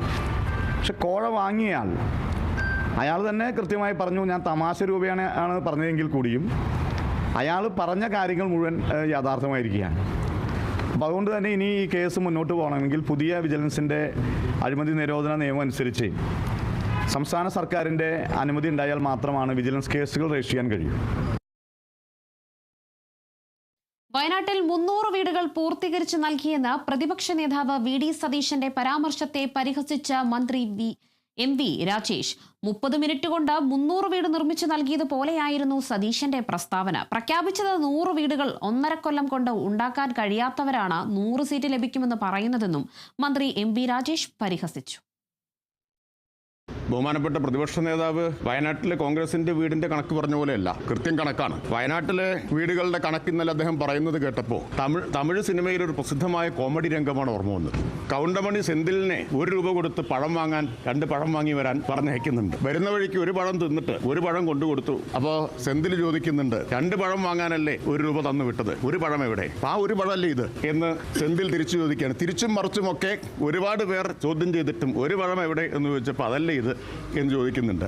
ഏതാണ്ട് അതുപോലെയാണ്, ആ രംഗത്തെയാണ് ഇന്നലത്തെ പ്രതിപക്ഷ നേതാവിന്റെ കണക്ക് ഓർമ്മിപ്പിച്ചത്. അപ്പോൾ കഴിഞ്ഞ 1.5 കൊല്ലം കൊണ്ട് പ്രഖ്യാപിച്ചൊരു 100 വീട് പോലും ഉണ്ടാക്കാൻ കഴിയാത്തവരാണ് 100 സീറ്റ് ഞങ്ങൾക്ക് തരൂ എന്ന് പറയുന്നത്. എന്തായിരിക്കും കഥ? സംസ്ഥാന സ്കൂൾ കലോത്സവത്തിൽ വേദികൾക്ക് പുഷ്പങ്ങളുടെ പേര് നൽകിയപ്പോൾ താമരയെ ഒഴിവാക്കിയ സംഭവത്തിൽ പ്രതികരണവുമായി BJP സംസ്ഥാന സെക്രട്ടറി MV ഗോപകുമാർ. താമരയുടെ പേര് ഒരു വേദിക്ക് പോലും ഇടാൻ ധൈര്യമില്ലാത്ത സർക്കാരാണ് കേരളം ഭരിക്കുന്നതെന്ന് MV ഗോപകുമാർ പറഞ്ഞു. നിലവിലെ തീരുമാനം അടിയന്തരമായി തിരുത്തണമെന്നും അല്ലാത്തപക്ഷം ഇതിനെതിരെ ശക്തമായിട്ടുള്ള പ്രതിഷേധം തുടരുമെന്നും ഗോപകുമാർ പറഞ്ഞു. അപ്പോൾ അവർ വിവാദത്തെ ഭയക്കുന്നു, അല്ലെങ്കിൽ തീവ്രവാദികളെ ഭയക്കുന്നു. അതുകൊണ്ടാണ് താമര എന്ന ദേശീയ പുഷ്പത്തെ, ആ താമരയുടെ പേര് ഒരു സ്റ്റേജിലിടാൻ പോലും അവർ ഭയപ്പെടുന്നു. അതുകൊണ്ട് അത് തിരുത്തിയേ മതിയാകൂ. തിരുത്തിയില്ലെങ്കിൽ അവരെ കൊണ്ട് തിരുത്തിക്കാൻ ആവശ്യമുള്ള സമീപനം BJP സ്വീകരിക്കും.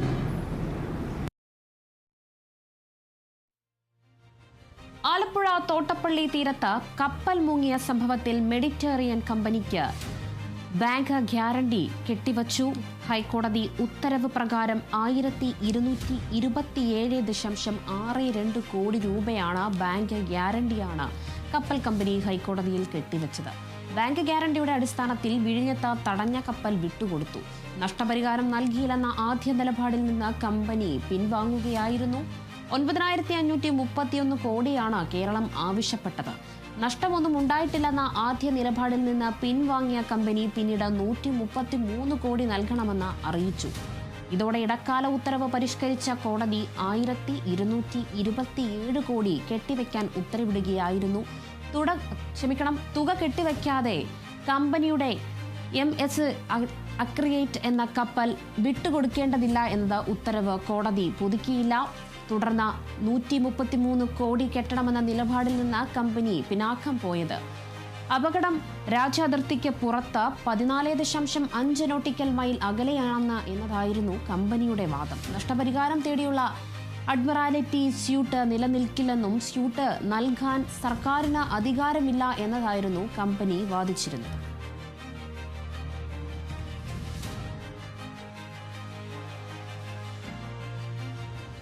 വെനസ്വേലയ്ക്ക് മേലുള്ള അമേരിക്കൻ അധിനിവേശം നികൃഷ്ടമെന്ന മുഖ്യമന്ത്രി പിണറായി വിജയൻ. ഹൃദയശൂന്യതയ്ക്കെതിരെ ശബ്ദമുയരണം. US സൈനിക കടന്നുകയറ്റക്കാരുടെ ചരിത്രം മനുഷ്യക്കുരുതിയുടേതാണെന്നും പിണറായി വിജയൻ പറഞ്ഞു. അമേരിക്കൻ നടപടിയിലെ കേന്ദ്ര സർക്കാരിന്റെ മൗനത്തെയും മുഖ്യമന്ത്രി വിമർശിച്ചു. ഇന്ന് വെനിസ്വേലയിൽ സംഭവിച്ചു. നാളെ ലോകത്തെ മറ്റേതൊരു രാജ്യത്തും ഇത് സംഭവിക്കാം.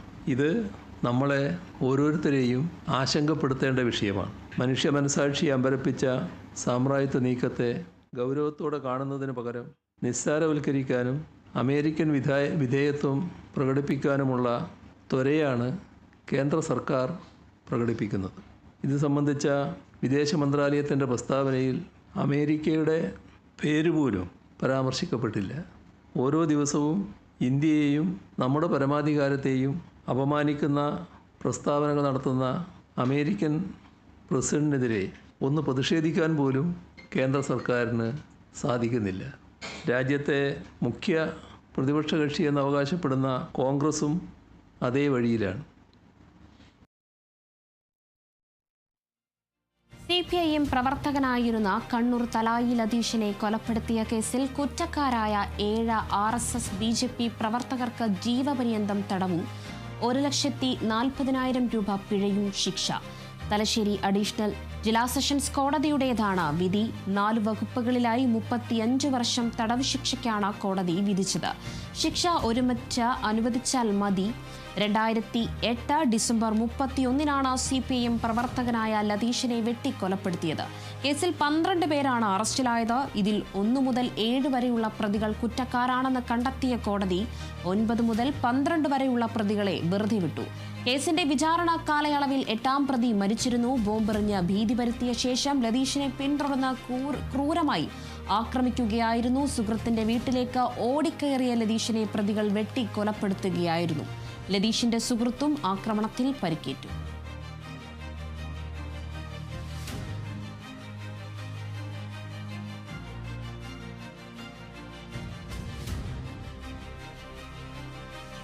നോക്കാം സ്വർണം വെള്ളി നിരക്കുകൾ. കവിത ഗോൾഡ് ആൻഡ് ഡയമണ്ട്സ് ഇന്നത്തെ സ്വർണം വെള്ളി നിരക്കുകൾ നിങ്ങൾക്കായി അവതരിപ്പിക്കുന്നത് Kavitha gold and diamonds, the versatile jewellery. സ്വർണം 22 കാരറ്റ് ഗ്രാമിന് 12,650 രൂപ, പവന് 1,01,200 രൂപ.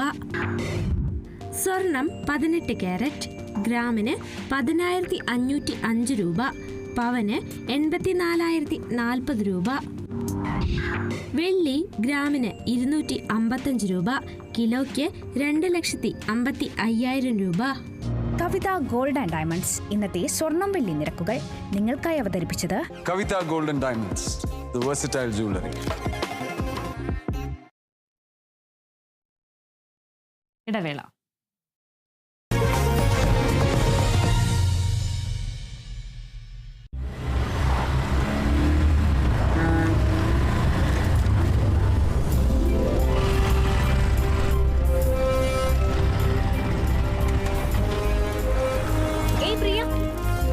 എനിക്ക് നല്ല ടെൻഷനുണ്ട്.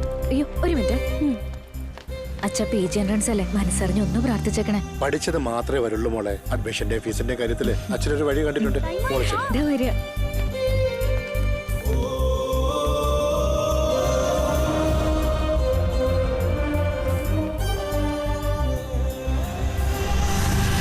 KSFE, ഈ നാടിന്റെ ധൈര്യം. പ്രിയപ്പെട്ടവരെ, ഞാൻ ഇവിടെ ജയിക്കുകയാണെങ്കിൽ എല്ലാ അമ്മപെങ്ങന്മാർക്കും 100 പവൻ സ്വർണം സൗജന്യമായി നൽകുന്നതായി ഉറക്കെ പ്രഖ്യാപിക്കുന്നു. കൂടാതെ യുവാക്കൾക്ക് സൗജന്യ പട്ടായിട്ട് ഏത് തള്ളും താങ്ങും സെൽസർ സെപ്റ്റിക് ടാങ്ക്. പൊട്ടാത്ത, നിറയാത്ത, ചോരാത്ത സെപ്റ്റിക് ടാങ്ക്.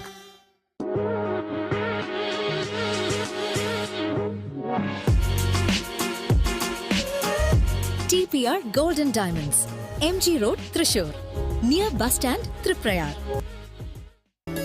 പ്രകൃതി നമുക്കായി കരുതി വച്ചിരിക്കുന്നു അത്യപൂർവ ഔഷധങ്ങൾ. അവ ശ്രദ്ധാപൂർവം ശേഖരിച്ച് 450-ലേറെ ആധികാരിക ആയുർവേദ ഔഷധങ്ങളാക്കി മാറ്റുന്നു ഔഷധി. രാജ്യമൊട്ടാകെ സാന്നിധ്യം. ഔഷധി ഔഷധമാണ്, അത്ഭുതമല്ല. ഒരു കേരള സർക്കാർ സ്ഥാപനം. മാഡം ഇത് മറന്നു വെച്ചു. വായിച്ചു നോക്കേ.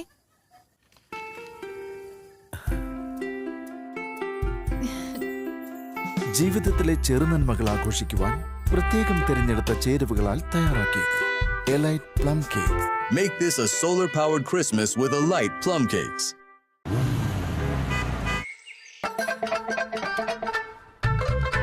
എല്ലാവർക്കും വന്നു ഡാൻഡ്രഫ്, എന്തു ചെയ്യും ചേട്ടാ? പേടിക്കണ്ട, ഇവിടുണ്ടല്ലോ ഡാൻഡ്രോക്വിറ്റിൻ oil.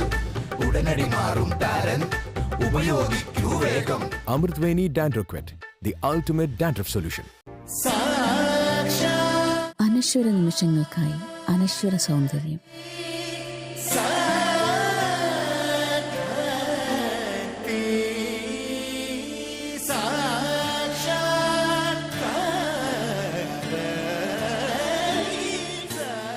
The moment a girl become a bride. Fulfill your wedding dreams with lightweight elegance. Anashura Jewelers, the queen of lightweights. Adu, Kochi and Kollam.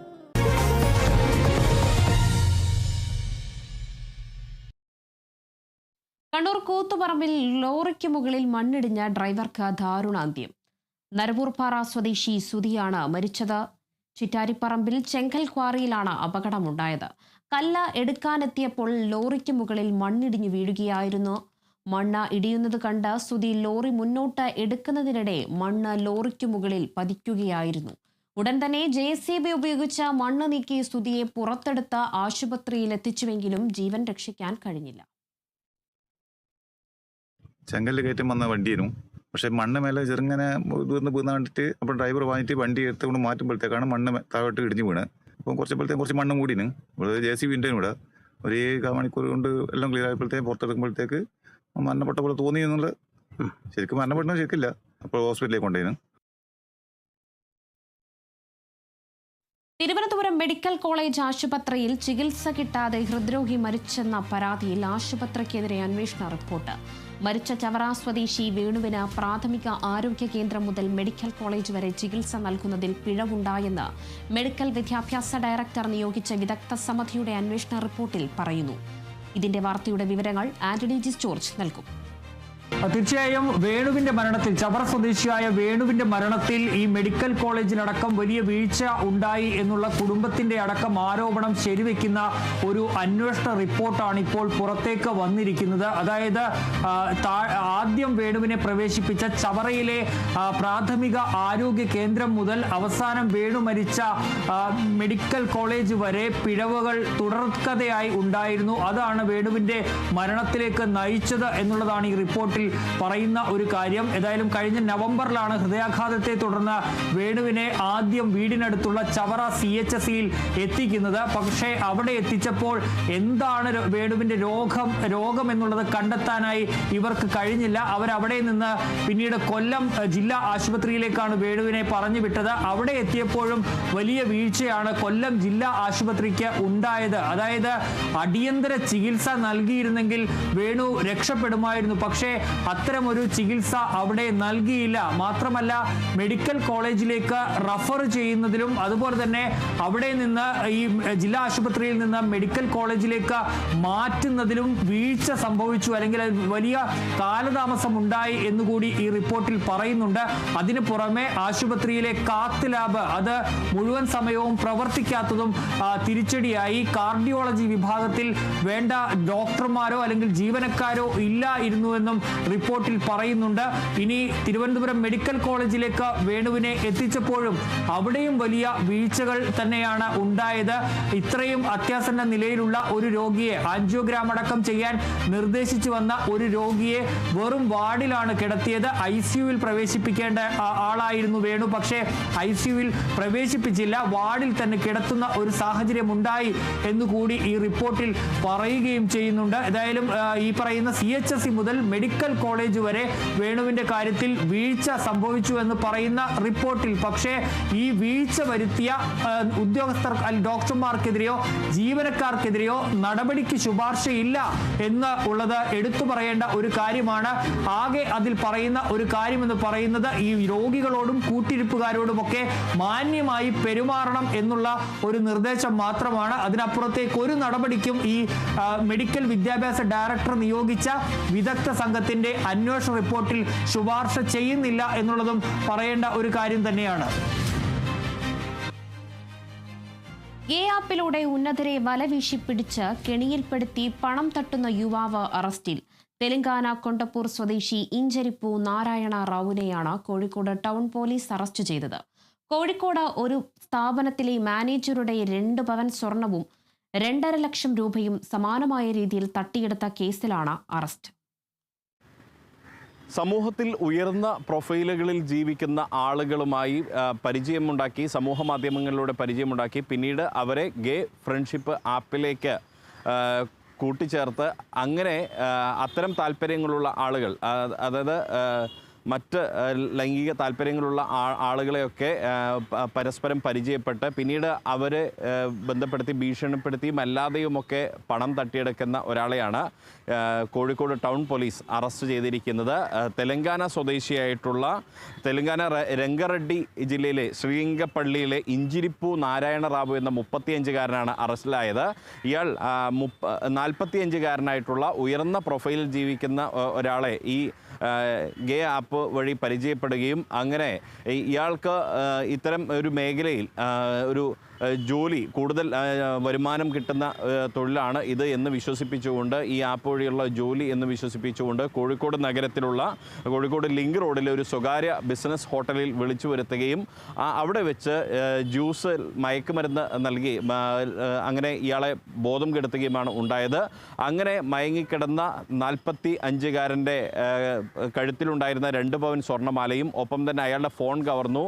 പിന്നീട് അയാളുടെ വിരലടയാളം ഉപയോഗിച്ചുകൊണ്ട് പിന്നീട് അയാളുടെ ഫോണിൻ്റെ ലോക്കൊക്കെ തുറന്ന് ഇയാളിൽ നിന്ന് നേരത്തെ തന്നെ ഇയാളുടെ പാസ്വേഡ് ഉൾപ്പെടെ മനസ്സിലാക്കിക്കൊണ്ട് അങ്ങനെ ATM കാർഡ് ഉൾപ്പെടെ കവർന്നുകൊണ്ട് 2,40,000 രൂപ കോഴിക്കോടും തൃശ്ശൂരുമുള്ള ATMകളിൽ നിന്നും കവർച്ച നടത്തി. ഇക്കഴിഞ്ഞ ഒക്ടോബറിലായിരുന്നു ഈ ഒരു സംഭവം നടന്നത്. അതിനുശേഷം പിന്നീടാണ് പരാതി വരുന്നത്. നവംബറിലാണ് പോലീസിന് പരാതി ലഭിക്കുന്നത് എന്ന് കോഴിക്കോട് ടൗൺ SI CS ശ്രീസിത പറയുന്നു. അത് നവംബർ 27 റിപ്പോർട്ടായ കേസാണത്. അതായത് ഒരു ആപ്ലിക്കേഷൻ്റെ ആ ആപ്ലിക്കേഷൻ വഴിയാണ് ഇവർ പരിചയപ്പെടുന്നത്. അങ്ങനെ പരിചയപ്പെട്ട് ഈ പ്രതി ഇയാൾക്കൊരു ജോലി ഓഫർ ചെയ്തിട്ട് ഈ പരാതിക്കാരൻ ജോലി അന്വേഷിച്ച് ഇങ്ങോട്ട് വരികയാണ്. അങ്ങനെ ഒരു ലോഡ്ജിൽ റൂം എടുക്കുന്നു. റൂം എടുത്തിട്ട് ഈ പ്രതി ഈ പരാതിക്കാരൻ ഒരു ജ്യൂസ് കൊടുത്ത് അതിൽ മയക്കാൻ ഉപയോഗിക്കുന്ന എന്തൊരു സാധനം കൂടെ ആഡ് ചെയ്തിട്ട് ഇവൻ മയങ്ങിപ്പോയി. അങ്ങനെ ഇയാളുടെ ഗോൾഡും അതേപോലെ തന്നെ പിന്നെ കയ്യിലുണ്ടായിരുന്ന പൈസയും പിന്നെ ATM എന്നുള്ള അക്കൗണ്ടിലുള്ള പൈസയും വിഡ്രോ ചെയ്ത് 2 ലക്ഷം രൂപയോളം വിഡ്രോ ചെയ്ത് അങ്ങനെയാണ് കേസ് ഇവിടെ റിപ്പോർട്ടാവുന്നത്. പിന്നെ അങ്ങനെ ഞങ്ങൾ പല രീതിയിൽ അന്വേഷണം നടത്തി. ഇയാൾ അവിടെ ഫേക്ക് ID ഒക്കെ കൊടുത്തിരിക്കുന്നത്. ആ രീതിയിലൊക്കെ അന്വേഷണം നടത്തിയിട്ട് എവിടെയും ഞങ്ങൾക്കൊരു ഇൻഫർമേഷൻ കിട്ടില്ല. പിന്നെ ഇയാളുടെ ഫുൾ ഫോൺ നമ്പർ ഉണ്ട്. അത് സൈബർ സെൻ്റർ സൈഡ് വേറെ പല രീതിയിൽ അന്വേഷണം നടത്തിയിട്ടാണ് ഞങ്ങൾ ഈ റിസൾട്ടിലേക്ക് എത്തി. ഈ സ്റ്റേഷനിൽ എല്ലാവരും ഇതിൽ പ്രവർത്തിച്ചിട്ടുണ്ട്. ഒരു ടീം വർക്കിൻ്റെ ഫലമായിട്ടാണ് നല്ല റിസൾട്ട് ഉണ്ടായത്. അങ്ങനെ പോലീസ് കൃത്യമായി തന്നെ ഒരു അന്വേഷണ സംഘത്തെ രൂപീകരിച്ചു. എന്നാൽ ഈ ഇഞ്ചിരിപ്പു നാരായണ റാവു ഫോണൊന്നും തന്നെ ഓണാക്കിയിരുന്നില്ല, സ്വിച്ച് ഓഫ് ആയിരുന്നു. ആ രീതിയിൽ സൈബർ സെല്ലിൻ്റെ സഹായത്തോടുകൂടി പോലീസ് അന്വേഷണം നടത്തിയെങ്കിലും ഇയാളെ കണ്ടെത്താൻ പറ്റുന്ന ഒരു സാഹചര്യമായിരുന്നില്ല. ഒരു വിപുലമായൊരു അന്വേഷണ സംഘം തന്നെ പോലീസ് ഇതിനു വേണ്ടി രൂപീകരിച്ചിരുന്നു. പോലീസ് ഇൻസ്പെക്ടറായിട്ടുള്ള AK സജീഷിൻ്റെ നേതൃത്വത്തിൽ SI CS ശ്രീസിത, കിരൺ, ഒപ്പം തന്നെ ജോസ്വി ഡിക്രൂസ്, മറ്റൊരു SI ആയിട്ടുള്ള സജി ഷിനോബ്, സീനിയർ CPO ആയിട്ടുള്ള ധർമ്മൻ, CPOമാരായ അബ്ദുൽ ജലീൽ, റിജീഷ്, ശ്രീജീഷ് എന്നിവരുടെ നേതൃത്വത്തിലുള്ള ഒരു വലിയ വിപുലമായ സംഘം തന്നെ ഇതിന് പിന്നിൽ പ്രവർത്തിച്ചു. അവർ സൈബർ സെല്ലിൻ്റെ ഉൾപ്പെടെ സഹായത്തോടു കൂടിയാണ് അന്വേഷണം നടത്തിയത്. അങ്ങനെയാണ് വീണ്ടും ഈ ഇഞ്ചിരിപ്പു നാരായണ റാവു കണ്ണൂരിൽ ഇന്നലെ മറ്റൊരു ഉയർന്ന പ്രൊഫൈലിലുള്ളയാളെ ഇത്തരത്തിൽ ഈ ഒരു ഗേ ആപ്പ് വഴി പരിചയപ്പെട്ട് അയാളുടെ പണവും മറ്റുമൊക്കെ തട്ടിയെടുക്കാൻ എത്തിയ സമയത്ത് ഇയാൾ ഫോൺ ഓണാക്കിയ സമയത്താണ് പോലീസ് ഇയാൾ കണ്ണൂരിലുണ്ടെന്ന വിവരം അറിയുന്നത്. ഉടൻ തന്നെ കോഴിക്കോട് നിന്നും പോലീസ് സംഘം അവിടേക്ക് എത്തി കണ്ണൂരിലെത്തി ഇയാളെ കസ്റ്റഡിയിലെടുക്കുകയായിരുന്നു. ഇയാളെ വിശദമായി ചോദ്യം ചെയ്തപ്പോൾ നേരത്തെയും ഇത്തരത്തിൽ ഈ ഗേ ആപ്പ് വഴി ഇയാൾ സമാന ചിന്താഗതിക്കാരായ ആളുകളെ, ഉയർന്ന പ്രൊഫൈലിലുള്ള ആളുകളെയാണ് പലരെയും വീഴ്ത്തുന്നത്. പിന്നീട് കൂടുതൽ വരുമാനമുണ്ടാക്കാൻ ഇത് സഹായിക്കുമെന്നും കൂടുതൽ ആളുകളുമായിട്ട് പുരുഷന്മാരുമായിട്ട് ഇത്തരത്തിൽ സൗഹൃദം ഉണ്ടാക്കാൻ പറ്റുമെന്നും വിശ്വസിപ്പിച്ചാണ് ഈ പുരുഷന്മാരായിട്ടുള്ള ഉയർന്ന പ്രൊഫൈലിലുള്ള ആളുകളെ ഈ ഇഞ്ചിരിപ്പൂ നാരായണ റാവു വലയിലാക്കിയിരുന്നത്. അയാളെയാണ് ഇപ്പോൾ കോഴിക്കോട് ടൗൺ പോലീസ് പിടികൂടി അറസ്റ്റ് ചെയ്തിരിക്കുന്നത്. ഇയാളെ കോഴിക്കോട് 1ാം ക്ലാസ് ജുഡീഷ്യൽ മജിസ്ട്രേറ്റ് കോടതിയിൽ ഹാജരാക്കി കോടതി 14 ദിവസത്തേക്ക് റിമാൻഡ് ചെയ്യുകയും ചെയ്തു. ക്യാമറ പേഴ്സൺ രാഹുൽ മക്കടയ്ക്കൊപ്പം Riyas KMR, Kerala vision news, Kozhikode. Kozhikode medical കോളേജിൽ പ്രസവ ശസ്ത്രക്രിയയ്ക്കിടെ വയറിൽ കത്രിക കുടുങ്ങിയ ഹർഷിന വീണ്ടും സമരത്തിലേക്ക്. ഈ മാസം 28-ന് ആരോഗ്യമന്ത്രിയുടെ ഔദ്യോഗിക വസതിക്ക് മുന്നിൽ ഹർഷിന ഏകദിന സത്യാഗ്രഹമിരിക്കും. നഷ്ടപരിഹാരം ഉൾപ്പെടെയുള്ള കാര്യങ്ങളിൽ സർക്കാർ മെല്ലപ്പോക്ക് തുടരുന്നുവെന്നാരോപിച്ചാണ് ആരോഗ്യമന്ത്രിയുടെ വീട്ടുപടിക്കൽ സത്യാഗ്രഹമിരിക്കാൻ തീരുമാനിച്ചതെന്ന് ഹർഷിന പറഞ്ഞു. 2017 കോഴിക്കോട് മെഡിക്കൽ കോളേജിൽ നടത്തിയ പ്രസവ ശസ്ത്രക്രിയയ്ക്കിടെയാണ് ഹർഷിനയുടെ വയറിൽ കത്രിക കുടുങ്ങിക്കിടന്നത്. 2022 ശസ്ത്രക്രിയയിലൂടെ കത്രിക പുറത്തെടുത്തുവെങ്കിലും ഗുരുതരമായ ശാരീരിക ബുദ്ധിമുട്ടുകളിലൂടെ കടന്നുപോവുകയാണ്. മെഡിക്കൽ കോളേജിലെ ഡോക്ടർമാരുടെ ഭാഗത്തു നിന്നും വീഴ്ചയുണ്ടായെന്നും വ്യക്തമായിട്ടും മന്ത്രിയോ സർക്കാരോ നീതി പുലർത്തിയിട്ടില്ല എന്ന് ഹർഷിന ആരോപിച്ചു.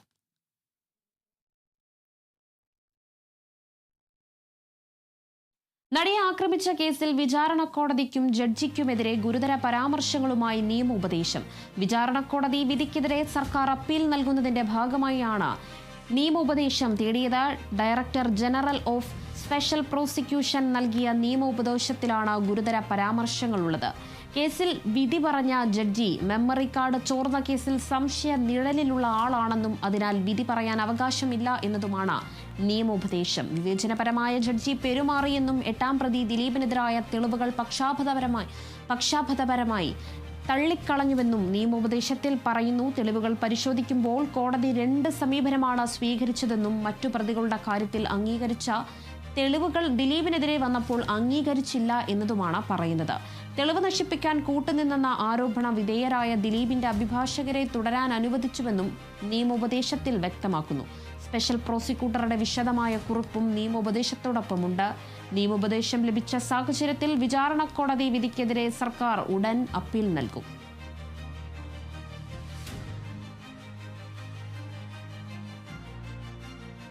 കേരളത്തിലൂടെ ഓടുന്ന ട്രെയിനുകൾക്ക് കൂടുതൽ സ്റ്റോപ്പുകൾ അനുവദിച്ച റെയിൽവേ മന്ത്രാലയം. യാത്രക്കാരുടെ എണ്ണത്തിലുള്ള വർധനയും സൗകര്യങ്ങളും പരിഗണിച്ചാണ് കൂടുതൽ സ്റ്റോപ്പുകൾ അനുവദിച്ചത്.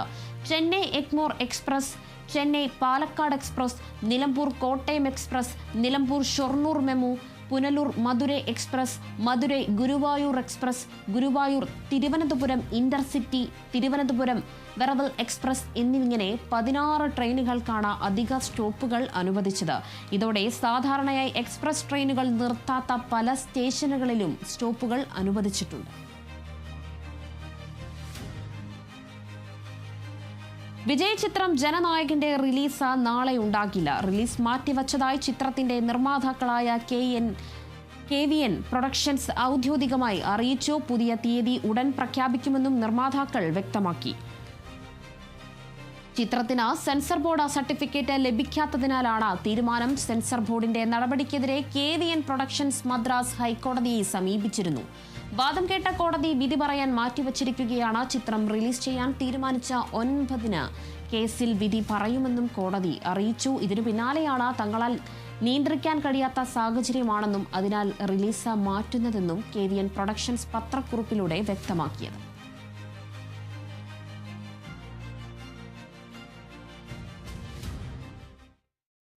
ഇനി ശബരിമല വിശേഷങ്ങളിലേക്ക്. ശരണമന്ത്രം.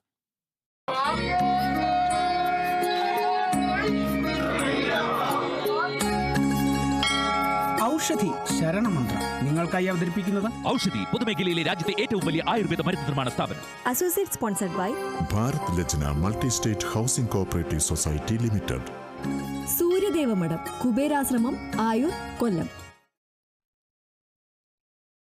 സന്നിധാനത്ത് അയ്യപ്പന് നൃത്താർച്ചനയുമായി ശിവതീർത്ഥ നാട്യഗ്രഹത്തിലെ വിദ്യാർത്ഥികൾ. നടനശ്രീ RLV ഓംകാറിന്റെ ശിഷ്യന്മാരാണ് അയ്യപ്പ സന്നദ്ധിയിൽ നൃത്തം അവതരിപ്പിച്ചത്. വലിയ നടപ്പന്തലിലെ സ്വാമി അയ്യപ്പ ഓഡിറ്റോറിയത്തിൽ നടന്ന നൃത്ത സമർപ്പണത്തിന് ചേർത്തല SR ശ്രീനാഥ് ചേർത്തല സംഗീതമൊരുക്കി. ചേർത്തല SR ശ്രീനാഥ് പശ്ചാത്തല സംഗീതമൊരുക്കി. ചേർത്തല വിഷ്ണുപ്രസാദ് കമ്മത്ത് മൃദംഗത്തിലും ചേർത്തല രാജീവ് രമേശ് ചേർത്തല ആദിത്യ എന്നിവർ ചേർന്ന് വയലിനും പക്കാമേളവും ഒരുക്കി.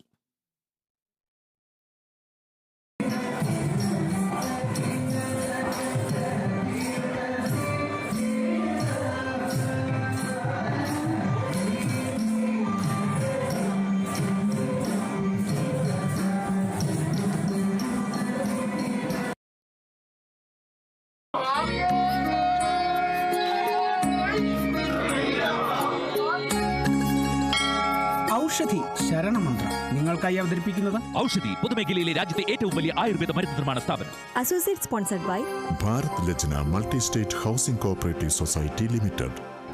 സൂര്യദേവമഠം കുബേരാശ്രമം ആയൂർ കൊല്ലം. ഇടവേളയ്ക്ക് ശേഷം മടങ്ങിയെത്താം.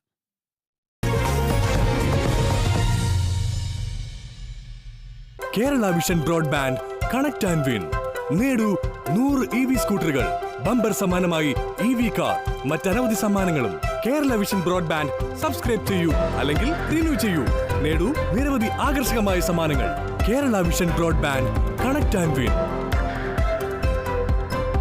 ലാസർ ചേട്ടൻ നമ്മുടെ ബ്രോക്കർ ചേട്ടൻ, ബസ്സിന് പിറകെ പാഞ്ഞുമടുത്തൊരു ശോകം ചേട്ടൻ. വേണം ചേട്ടന് ബൈക്ക്, നല്ലൊരു സൂപ്പർ ബൈക്ക്. ഹൈ വന്നു ധനലക്ഷ്മി, വന്നു സൂപ്പർ ബൈക്ക്. വായോ വായോ ധനലക്ഷ്മിക്ക് വായോ. വണ്ടി വാങ്ങാം, വീട് വെക്കാം, ബിസിനസ് ഡ്രീം കളർഫുൾ ആക്കാം. ധനലക്ഷ്മി ധനലക്ഷ്മി ധനകാര്യത്തിന് Dhanalakshmi. Dhanalakshmi hire purchase and leasing limited. ധനകാര്യത്തിന് ഇനി Dhanalakshmi. Sun medical and research centre. 5 മുതൽ 8 മിനിറ്റ് വരെയുള്ള ചുരുങ്ങിയ സമയം കൊണ്ട് ആർട്ടിഫിഷ്യൽ ഇന്റലിജൻസ് സംവിധാനം വഴി MRI സ്കാനിംഗ് സാധ്യമാകുന്ന സൺ മെഡിക്കൽ ആൻഡ് റിസർച്ച് സെന്ററിലെ VPS സ്കാനിൽ ഒരുക്കിയിരിക്കുന്ന അത്യാധുനിക MRI സ്കാൻ ഇന്ത്യയിൽ തന്നെ ആദ്യമായി 3D ഇമേജിംഗ് ആൻഡ് പ്രൊപ്പല്ലർ വഴി ചെറിയ ചലനങ്ങളിൽ പോലും മികവാർന്ന ചിത്രങ്ങൾ ഒപ്പിയെടുക്കാൻ കഴിയുന്ന സംവിധാനമാണ്. തികഞ്ഞ സംതൃപ്തി ഉറപ്പു നൽകുന്നതോടൊപ്പം സാധ്യതകളുടെ വലിയ ലോകത്തിലേക്ക് നിങ്ങളെ സ്വാഗതം ചെയ്യുന്നു. Sun medical and research centre, a unit of Thrissur heart hospital limited, first NABH accredited hospital in Thrissur. My choice, 4 ആൾ അറിയുന്ന പുട്ട്. ഇനി സ്പൈസസും. മൈ ചോയ്സ്, ക്വാളിറ്റിയിൽ നോ കോംപ്രമൈസ്. ലക്ഷ്മിക്കുട്ടി,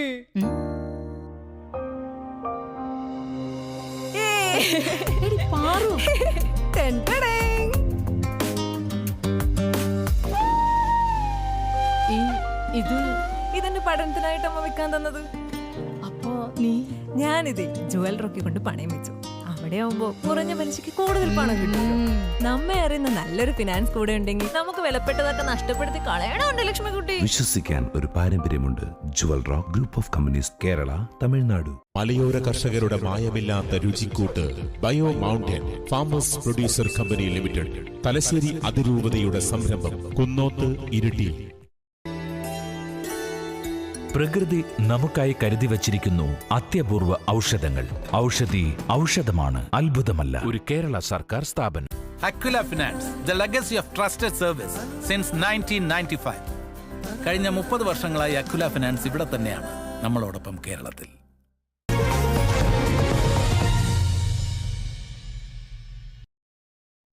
പ്രധാനപ്പെട്ട വാർത്തയിലേക്കാണ്. PM നിയാസിന്റെ തോൽവിയുടെ അന്വേഷണ റിപ്പോർട്ട്. കോഴിക്കോട് DCC നേതൃത്വത്തിനെതിരെ KC ശോഭിത. കഴിഞ്ഞ കൗൺസിലിൽ കോഴിക്കോട് കോർപ്പറേഷൻ പ്രതിപക്ഷ നേതാവാണ് ശോഭിത. നിയാസിന്റെ തോൽവിയുടെ പിഴ തന്റെയും ഭർത്താവിനെയും പേരിൽ കെട്ടിവെക്കാൻ ശ്രമിക്കുന്നു എന്നതാണ് ശോഭിത പറയുന്നത്. പാർട്ടിയിൽ നിന്നും പലപ്പോഴും അവഗണന നേരിടേണ്ടി വന്നിട്ടുണ്ട്. CPM ഭരണസമിതിയുടെ തെറ്റായ തീരുമാനങ്ങൾക്കെതിരെ പോരാടിയ ആളാണ് ശോഭിത എന്നുകൂടി പറയുന്നുണ്ട്. അന്ന് ചുവപ്പ് കാർഡ് കാട്ടി റഫറി കളിച്ച നേതാക്കൾ ഇപ്പോൾ അന്വേഷണ നാടകമായി വരുന്നു. പാർട്ടിയിൽ ഒറ്റപ്പെടുത്താനും പുകച്ച് പുറത്തു ചാടിക്കാനുള്ള ശ്രമവും പൊരുതി തോൽപ്പിച്ചേ പറ്റൂ എന്നുകൂടി പറയുന്നുണ്ട്. താൻ നേതാക്കളുടെ പെട്ടി തൂക്കി വന്ന ആളല്ല. പദവികൾ സ്വപ്നം കണ്ട നെട്ടോട്ടം ഓടുന്നവർക്ക് സാധാരണ കോൺഗ്രസുകാരിയുടെ ഹൃദയവേദന ഉൾക്കൊള്ളാനാവില്ല എന്നതാണ് ശോഭിത പറഞ്ഞിരിക്കുന്നത്.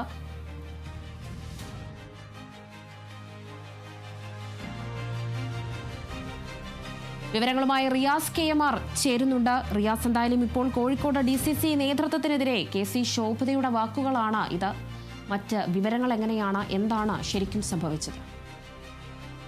കോഴിക്കോട് കോർപ്പറേഷനിൽ UDFന്റെ മേയർ സ്ഥാനാർത്ഥിയായിരുന്നു KPCC ജനറൽ സെക്രട്ടറിയായ അഡ്വക്കേറ്റ് PM നിയാസ് കോൺഗ്രസിന്റെ ഉറച്ച വാടായ പാറപ്പടിയിലായിരുന്നു മത്സരിച്ചിരുന്നത്. എന്നാൽ അവിടെ PM നിയാസ് BJP സ്ഥാനാർത്ഥിയായിട്ടുള്ള ഹരീഷ് പൊറ്റങ്ങാടിയോട് പരാജയപ്പെടുന്ന ഒരു സാഹചര്യമായിരുന്നു ഉണ്ടായിരുന്നത്. അദ്ദേഹം UDFന്റെ മേയർ സ്ഥാനാർത്ഥി ആയതുകൊണ്ട് തന്നെ പാർട്ടിയുടെ ഒരു ഉറച്ച കോട്ടയിൽ അദ്ദേഹത്തെ മത്സരിപ്പിച്ച് കോർപ്പറേഷനിലെ മുഴുവൻ ഇടങ്ങളിലും അദ്ദേഹത്തെ പ്രചരണത്തിനിറക്കുക എന്ന തന്ത്രമായിരുന്നു കോൺഗ്രസ് സ്വീകരിച്ചത്. നേരത്തെ പാറപ്പടി ഡിവിഷനിലെ കൗൺസിലറാണ് കഴിഞ്ഞ ഭരണസമിതിയിലെ കോഴിക്കോട് കോർപ്പറേഷൻ ഭരണസമിതിയിലെ കോൺഗ്രസിന്റെ പാർലമെന്ററി പാർട്ടി ലീഡറും പ്രതിപക്ഷ നേതാവുമായിരുന്ന KC ശോഭിത മുൻ DCC അധ്യക്ഷൻ KC അബുവിന്റെ മകളുമാണ്. മാത്രമല്ല ഇത്തവണ KC ശോഭിത തൊട്ട് അടുത്തുള്ള മലാപ്പറമ്പ് ഡിവിഷനിൽ നിന്നും വിജയിക്കുകയും ചെയ്തു. തുടർച്ചയായി 4ാം തവണയാണ് അവർ കോർപ്പറേഷൻ കൗൺസിലിൽ പ്രതിനിധിയായി എത്തുന്നത്. അതുകൊണ്ട് തന്നെ ഇത്തവണ ഈ PM നിയാസിന്റെ തോൽവിയുമായി ബന്ധപ്പെട്ട് KPCC മെമ്പർ എക്സിക്യൂട്ടീവ് അംഗമായിട്ടുള്ള മഠത്തിൽ നാണു, ഒപ്പം DCC ജനറൽ സെക്രട്ടറി രാജേന്ദ്രൻ എന്നിവരുടെ 2 അംഗ കമ്മീഷന്റെ അന്വേഷണത്തിന് DCC പ്രസിഡന്റ് K പ്രവീൺകുമാർ നിശ്ചയിച്ചിരുന്നു. അതിന്റെ അടിസ്ഥാനത്തിൽ ഈ മാസം 26-ന് റിപ്പോർട്ട് സമർപ്പിക്കുമെന്നായിരുന്നു ആദ്യം പ്രവീൺകുമാർ അറിയിച്ചിരുന്നത്, DCC അധ്യക്ഷൻ മാധ്യമങ്ങളെ അറിയിച്ചിരുന്നത്. എന്നാൽ 26-നും റിപ്പോർട്ട് സമർപ്പിക്കാത്ത സാഹചര്യത്തിൽ അന്വേഷണ റിപ്പോർട്ടിന്റെ വിശദാംശങ്ങളെല്ലാം തന്നെ നമ്മൾ തുടക്കത്തിൽ കേരള വിഷൻ ന്യൂസ് ആണ് ഏറ്റവും ആദ്യം ഇതിന്റെ ഒരു വിശദാംശങ്ങൾ നൽകിയിരുന്നത്. അന്ന് നമ്മൾ വാർത്തയിൽ പറഞ്ഞിരുന്നത്, തൊട്ട് പിറ്റേ ദിവസം നമ്മൾ വാർത്തയിൽ പറഞ്ഞിരുന്ന ഒരു കാര്യം, ഒരു ഉന്നതനായ നേതാവിന്റെ അടുത്ത ബന്ധു ആണ് ഇതിന്റെ പിറകിലെന്ന് അന്വേഷണ റിപ്പോർട്ടിൽ ഉണ്ട് എന്നായിരുന്നു. അതിൽ KC ശോഭിതയുടെ പേരൊന്നും തന്നെ നമ്മൾ പരാമർശിച്ചിട്ടുമില്ല. പക്ഷേ ഇപ്പോൾ KC ശോഭിതയുടെ ഈ പോസ്റ്റിലൂടെ വ്യക്തമാകുന്ന ഒരു കാര്യം, KC ശോഭിത അതിനുശേഷം പിന്നീട് മറ്റ് പത്രമാധ്യമങ്ങൾ KC ശോഭിതയുടെയും ഭർത്താവിന്റെയും പേര് പറഞ്ഞുകൊണ്ട് വാർത്ത നൽകുകയും ചെയ്തിരുന്നു. അത് തനിക്കെതിരെയുള്ള പടനീക്കമായിട്ടാണ് KC ശോഭിത വ്യാഖ്യാനിക്കുന്നത്. എന്തായാലും ശോഭിതയുടെ പേര് അല്ലെങ്കിൽ ഭർത്താവിന്റെ പേര് DCC നേതൃത്വം നിലവിൽ എവിടെയും പുറത്തുവിട്ടിട്ടില്ല. കാരണം കഴിഞ്ഞ ദിവസം മാധ്യമങ്ങളെ കണ്ടപ്പോഴും DCC അധ്യക്ഷൻ പറഞ്ഞത്, ഇത് കോർ കമ്മിറ്റിയിൽ ചർച്ച ചെയ്ത ശേഷം സംഘടനാപരമായി വീഴ്ച വന്നിട്ടുണ്ടെങ്കിൽ അത് മാധ്യമങ്ങൾക്ക് മുൻപിൽ വ്യക്തമാക്കില്ല. അത്തരക്കാർക്കെതിരെ കർശന നടപടി പാർട്ടി തലത്തിൽ സ്വീകരിക്കുക മാത്രമാണ് ചെയ്യുക. അതല്ല CPIയും BJPക്ക് വോട്ട് മറിച്ചു എന്നുള്ളതാണെങ്കിൽ കൃത്യമായി മാധ്യമങ്ങൾക്ക് മുൻപിൽ വ്യക്തമാക്കുമെന്ന് അദ്ദേഹം പറഞ്ഞിരുന്നു. അതിനിടെയാണ് KC ശോഭിതയുടെ ഫേസ്ബുക്ക് പോസ്റ്റ് അല്പം മുൻപ് വന്നിരിക്കുന്നത്.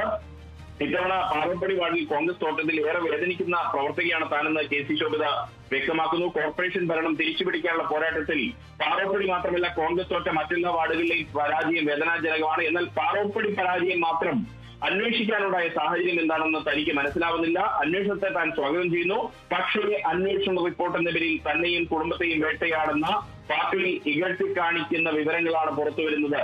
സ്വന്തം ബിസിനസ്സുമായി കഴിയുന്ന തന്റെ ഭർത്താവ് പാർട്ടി പ്രവർത്തകനല്ല എന്ന കാര്യം എല്ലാവർക്കും അറിയുന്നതാണ്. അദ്ദേഹത്തെ തെരഞ്ഞെടുപ്പ് കമ്മിറ്റി കൺവീനറായി വെക്കുന്നു എന്ന് പറഞ്ഞപ്പോൾ തന്നെ അദ്ദേഹം താല്പര്യമില്ലെന്ന് അറിയിച്ചിരുന്നു. അപ്പൊ പിന്നീട് നിർബന്ധിച്ചു വെച്ച ശേഷം അവിടെ തോറ്റതിന് അദ്ദേഹത്തെ പഴിചാരൻ ശ്രമം നടക്കുകയാണ്. ഒട്ടേറെ പ്രശ്നങ്ങൾ അവഗണിച്ചാണ് 15 വർഷമായി താൻ കൗൺസിലറായി പ്രവർത്തിക്കുന്നത്. വനിത എന്ന നിലയിൽ ലഭിക്കേണ്ട പരിഗണനയോ അംഗീകാരമോ ചില നേതാക്കൾ തരുന്നില്ല. മാത്രമല്ല പലപ്പോഴും കടുത്ത അവഗണന തനിക്ക് പാർട്ടിയിൽ നിന്നും നേരിടേണ്ടി വരുന്നു. കൗൺസിലിൽ CPIയും ഭരണക്കാർ എടുത്ത തെറ്റായ തീരുമാനങ്ങൾക്കെതിരെ കടുകുമണി ഒത്തുതീർപ്പില്ലാത്ത ഒരു കടുകുമണി പോലും ഒത്തുതീർപ്പില്ലാതെ താൻ പോരാടിയിരുന്നു. അപ്പോഴെല്ലാം ചുവപ്പ് കാർഡ് കാട്ടി റഫറി കളിച്ച ചില നേതാക്കൾ തന്നെയാണ് ഇപ്പോൾ അന്വേഷണ നാടകവുമായി നിലവിളിക്കുന്നത്. കോൺഗ്രസ് തോറ്റ മറ്റ് വാർഡുകളിൽ എന്തുകൊണ്ടാണ് പരാജയ കാരണം എന്ന് കണ്ടെത്താൻ ഇവർക്ക് താല്പര്യമില്ല. കാരണം ഇതിലെല്ലാം പ്രാവീണ്യമുള്ള ചില നേതാക്കളുടെ പങ്കുണ്ട്. പാർട്ടിയിൽ ഒറ്റപ്പെടുത്താനും പുകച്ച് പുറത്തു ചാടിക്കാനും ഇവർ നടത്തുന്ന ശ്രമം പൊരുതി തോൽപ്പിച്ചേ പറ്റൂ. കാരണം താൻ നേതാക്കളുടെ പെട്ടി നോക്കി വന്ന ആളല്ല. ഗാന്ധിജിയുടെയും നെഹ്റുവിന്റെയും അവിസ്മരണീയമായ പോരാട്ടപാത പിന്തുടർന്ന് കോൺഗ്രസിലെത്തിയ പ്രവർത്തകയാണ്. പദവികൾ മാത്രം സ്വപ്നം കണ്ട് നെട്ടോട്ടം ഓടുന്നവർക്ക് ഒരു സാധാരണ കോൺഗ്രസുകാരുടെ ഹൃദയവേദന ഉൾക്കൊള്ളാൻ കഴിയാത്തത് സ്വാഭാവികം മാത്രമെന്നാണ് KC ശോഭിത വ്യക്തമാക്കുന്നത്. അതായത് തനിക്കും ഭർത്താവിനെതിരെ വരുന്ന വാർത്തകൾക്ക് പിന്നിൽ അന്വേഷണം പ്രഖ്യാപിച്ചവരാണ്. അതായത് DCC നേതൃത്വത്തിനെതിരെ തന്നെയാണ് ശോഭിതയുടെ ഫേസ്ബുക്ക് പോസ്റ്റ് വിരൽ ചൂണ്ടുന്നത്. ഇപ്പോൾ പത്രമാധ്യമങ്ങളിൽ ഉൾപ്പെടെ തന്റെ പേര് വരാനുണ്ടായ സാഹചര്യം. എന്തായാലും കേരള വിഷൻ ന്യൂസ് ഇത് സംബന്ധിച്ച് ആദ്യ വാർത്ത കൊടുക്കുമ്പോൾ ആരാണ് ഇത് എന്ന് വ്യക്തമാക്കിയിരുന്നില്ല. പക്ഷേ പത്രമാധ്യമങ്ങളിൽ ഈ വാർത്ത വന്നപ്പോൾ KC ശോഭിതയുടെയും ഭർത്താവിന്റെയും പേര് പുറത്തു വന്നിരുന്നു. അതിന് പിന്നിൽ DCC നേതൃത്വത്തിലെ ചിലരുടെ ഇടപെടൽ തന്നെയാണ് എന്നുള്ള തരത്തിലാണ് ഈ പ്രധാനമായിട്ടും ഇത് വരുന്നത്. KC ശോഭിതയുടെ ഫേസ്ബുക്കിലെ വിമർശനങ്ങൾ വരുന്നത്. ഒപ്പം തന്നെ താൻ പാർട്ടിയിൽ അവഗണിക്കപ്പെടുന്നു എന്ന കാര്യം, കഴിഞ്ഞ ഒരുപാട് കാലമായി അവഗണിക്കപ്പെടുന്നു എന്ന വിഷമവും അവർ പങ്കുവെക്കുകയാണ്. കഴിഞ്ഞ 5 വർഷം ഒരു പ്രതിപക്ഷ നേതാവ് എന്ന രീതിയിൽ നല്ലൊരു പ്രവർത്തനം കാഴ്ചവെച്ച ഒരു നേതാവ് കൂടിയാണ് KC ശോഭിത. ആ KC ശോഭിതയാണ് ഇപ്പോൾ പരസ്യമായ ഒരു പ്രതികരണത്തിന് മുതിരുന്നത്. ഇനി എന്തായിരിക്കും പാർട്ടി ഇക്കാര്യത്തിൽ നടപടി സ്വീകരിക്കുക എന്നുള്ളത് വരുന്ന ദിവസങ്ങളിൽ കണ്ടറിയണം. എന്തായാലും പാർട്ടി നേതൃത്വം ഇതുവരെയായി ശോഭിതയുടെയോ ഭർത്താവിന്റെയോ പേര് ഔദ്യോഗികമായി പുറത്തു പറഞ്ഞിട്ടില്ല എന്നുള്ളതും ശ്രദ്ധേയമാണ്. ശരി, വ്യക്തമാണ്. വിവരങ്ങൾ പങ്കുവച്ചത് റിയാസ് KMR ആണ്.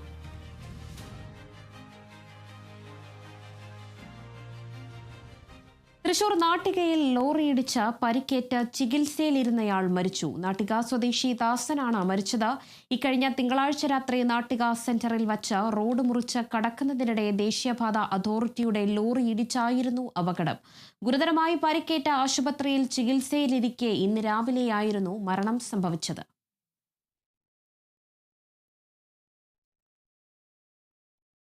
കൊല്ലം കുളത്തൂപ്പുഴ രാജീവ് ഗാന്ധി മെമ്മോറിയൽ ട്രൈബൽ സ്കൂളിൽ കവർച്ച നടത്തിയ കേസിൽ പ്രതികൾ പിടിയിൽ. ചെറുകര സ്വദേശികളായ അനന്തൂരാജ്, ബിനു എന്നിവരാണ് പിടിയിലായത്. 1 ലക്ഷം രൂപയോളം വില വരുന്ന സാധനങ്ങളാണ് പ്രതികൾ മോഷ്ടിച്ചത്. ഡിസംബർ 28-നാണ് കേസിനാസ്പദമായ സംഭവം ഉണ്ടായത്. സ്കൂൾ അധികൃതരുടെ പരാതിയിൽ അന്വേഷണം നടക്കവേ പ്രതികൾ തന്നെ മോഷ്ടിച്ച വസ്തുക്കൾ സ്കൂളിൽ കൊണ്ടുവന്ന് തിരികെ വച്ചിരുന്നു. സ്കൂളിൽ നിന്നും കവർച്ച ചെയ്യപ്പെട്ട സാധനങ്ങളിൽ നിന്നും ലഭിച്ച ഫിംഗർ പ്രിന്റും പ്രതികളെ പിടിക്കാൻ പോലീസിന് സഹായമായി. പ്രതികളെ കോടതിയിൽ ഹാജരാക്കി റിമാൻഡ് ചെയ്തു.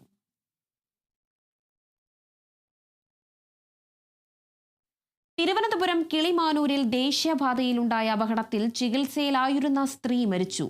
പുതുക്കോട് സ്വദേശി അംബികയാണ് മരിച്ചത്. നിയന്ത്രണം വിട്ടുവന്ന ജീപ്പ് അംബികയും ഭർത്താവ് രഞ്ജിത്തും സഞ്ചരിച്ച ബൈക്കിൽ ഇടിക്കുകയായിരുന്നു. അപകടമുണ്ടായിട്ടും ജീപ്പ് ഡ്രൈവർ വാഹനം നിർത്താതെ പോവുകയായിരുന്നു. രഞ്ജിത്ത് ഇപ്പോഴും ചികിത്സയിലാണ്.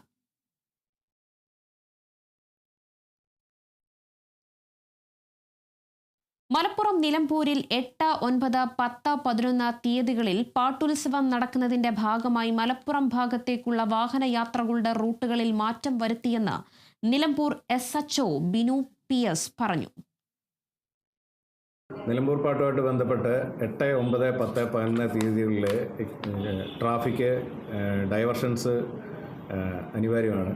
കാരണം ഭയങ്കര തിരക്ക് അനുഭവപ്പെടുന്നതിനാൽ നമുക്ക് ഈ നടുകാണി ചുരത്തിൽ നിന്ന് ഇറങ്ങി വരുന്ന വലിയ വാഹനങ്ങൾ വഴിക്കടവ് ഇടക്കര വന്നിട്ട്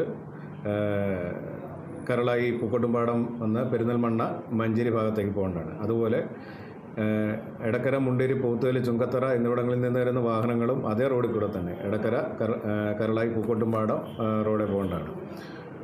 അതുപോലെ അകമ്പാടം ചന്തക്കുന്ന് ഭാഗത്തു നിന്നും പെരിന്തൽമണ്ണ മഞ്ചേരി ഭാഗത്തേക്ക് പോകുന്ന വാഹനങ്ങൾ ചന്തക്കുന്ന് പൂക്കോട്ടുംപാടം വാണിയമ്പലം വണ്ടൂർ വന്ന് പെരിന്തൽമണ്ണ അല്ലെങ്കിൽ മഞ്ചേരിക്ക് ഭാഗത്തേക്ക് പോകേണ്ടതാണ്. അതുപോലെ നിലമ്പൂർ ജ്യോതിപ്പടി മുതൽ കനോലി പ്ലോട്ട് വരെയുള്ള ഭാഗങ്ങളിൽ റോഡ് സൈഡിൽ വാഹന പാർക്കിംഗ് നിരോധിച്ചിരിക്കുന്നതാണ്. അതുകൊണ്ട് പറയാം, നിലമ്പൂർ ജ്യോതിപ്പടി മുതൽ കനോലി പ്ലോട്ട് വരെയുള്ള ഭാഗങ്ങളിൽ റോഡ് സൈഡിൽ വാഹന പാർക്കിംഗ് യാതൊരു തരത്തിലും അനുവദിക്കുന്നില്ല. AK ബാലനെ കൊണ്ട് വർഗീയത പറയിപ്പിച്ചത് ആരാണെന്ന് മുഖ്യമന്ത്രിയുടെ ന്യായീകരണത്തിലൂടെ വ്യക്തമാണെന്ന് AICC general secretary KC Venugopal MP. Jamaat e ഇസ്ലാമിക്ക് നന്ദി രേഖപ്പെടുത്തി 1996 ദേശാഭിമാനി പത്രത്തിൽ ലേഖനം എഴുതിയിട്ടുണ്ട്. LDFനോടൊപ്പം നിന്നാൽ ജമാഅത്തെ ഇസ്ലാമി പുരോഗമന പ്രസ്ഥാനം, മറിച്ചാണെങ്കിൽ വർഗീയ പാർട്ടി. ഇതാണ് CPM ലൈനെന്നും KC വേണുഗോപാൽ MP പറഞ്ഞു. ഇടവേള.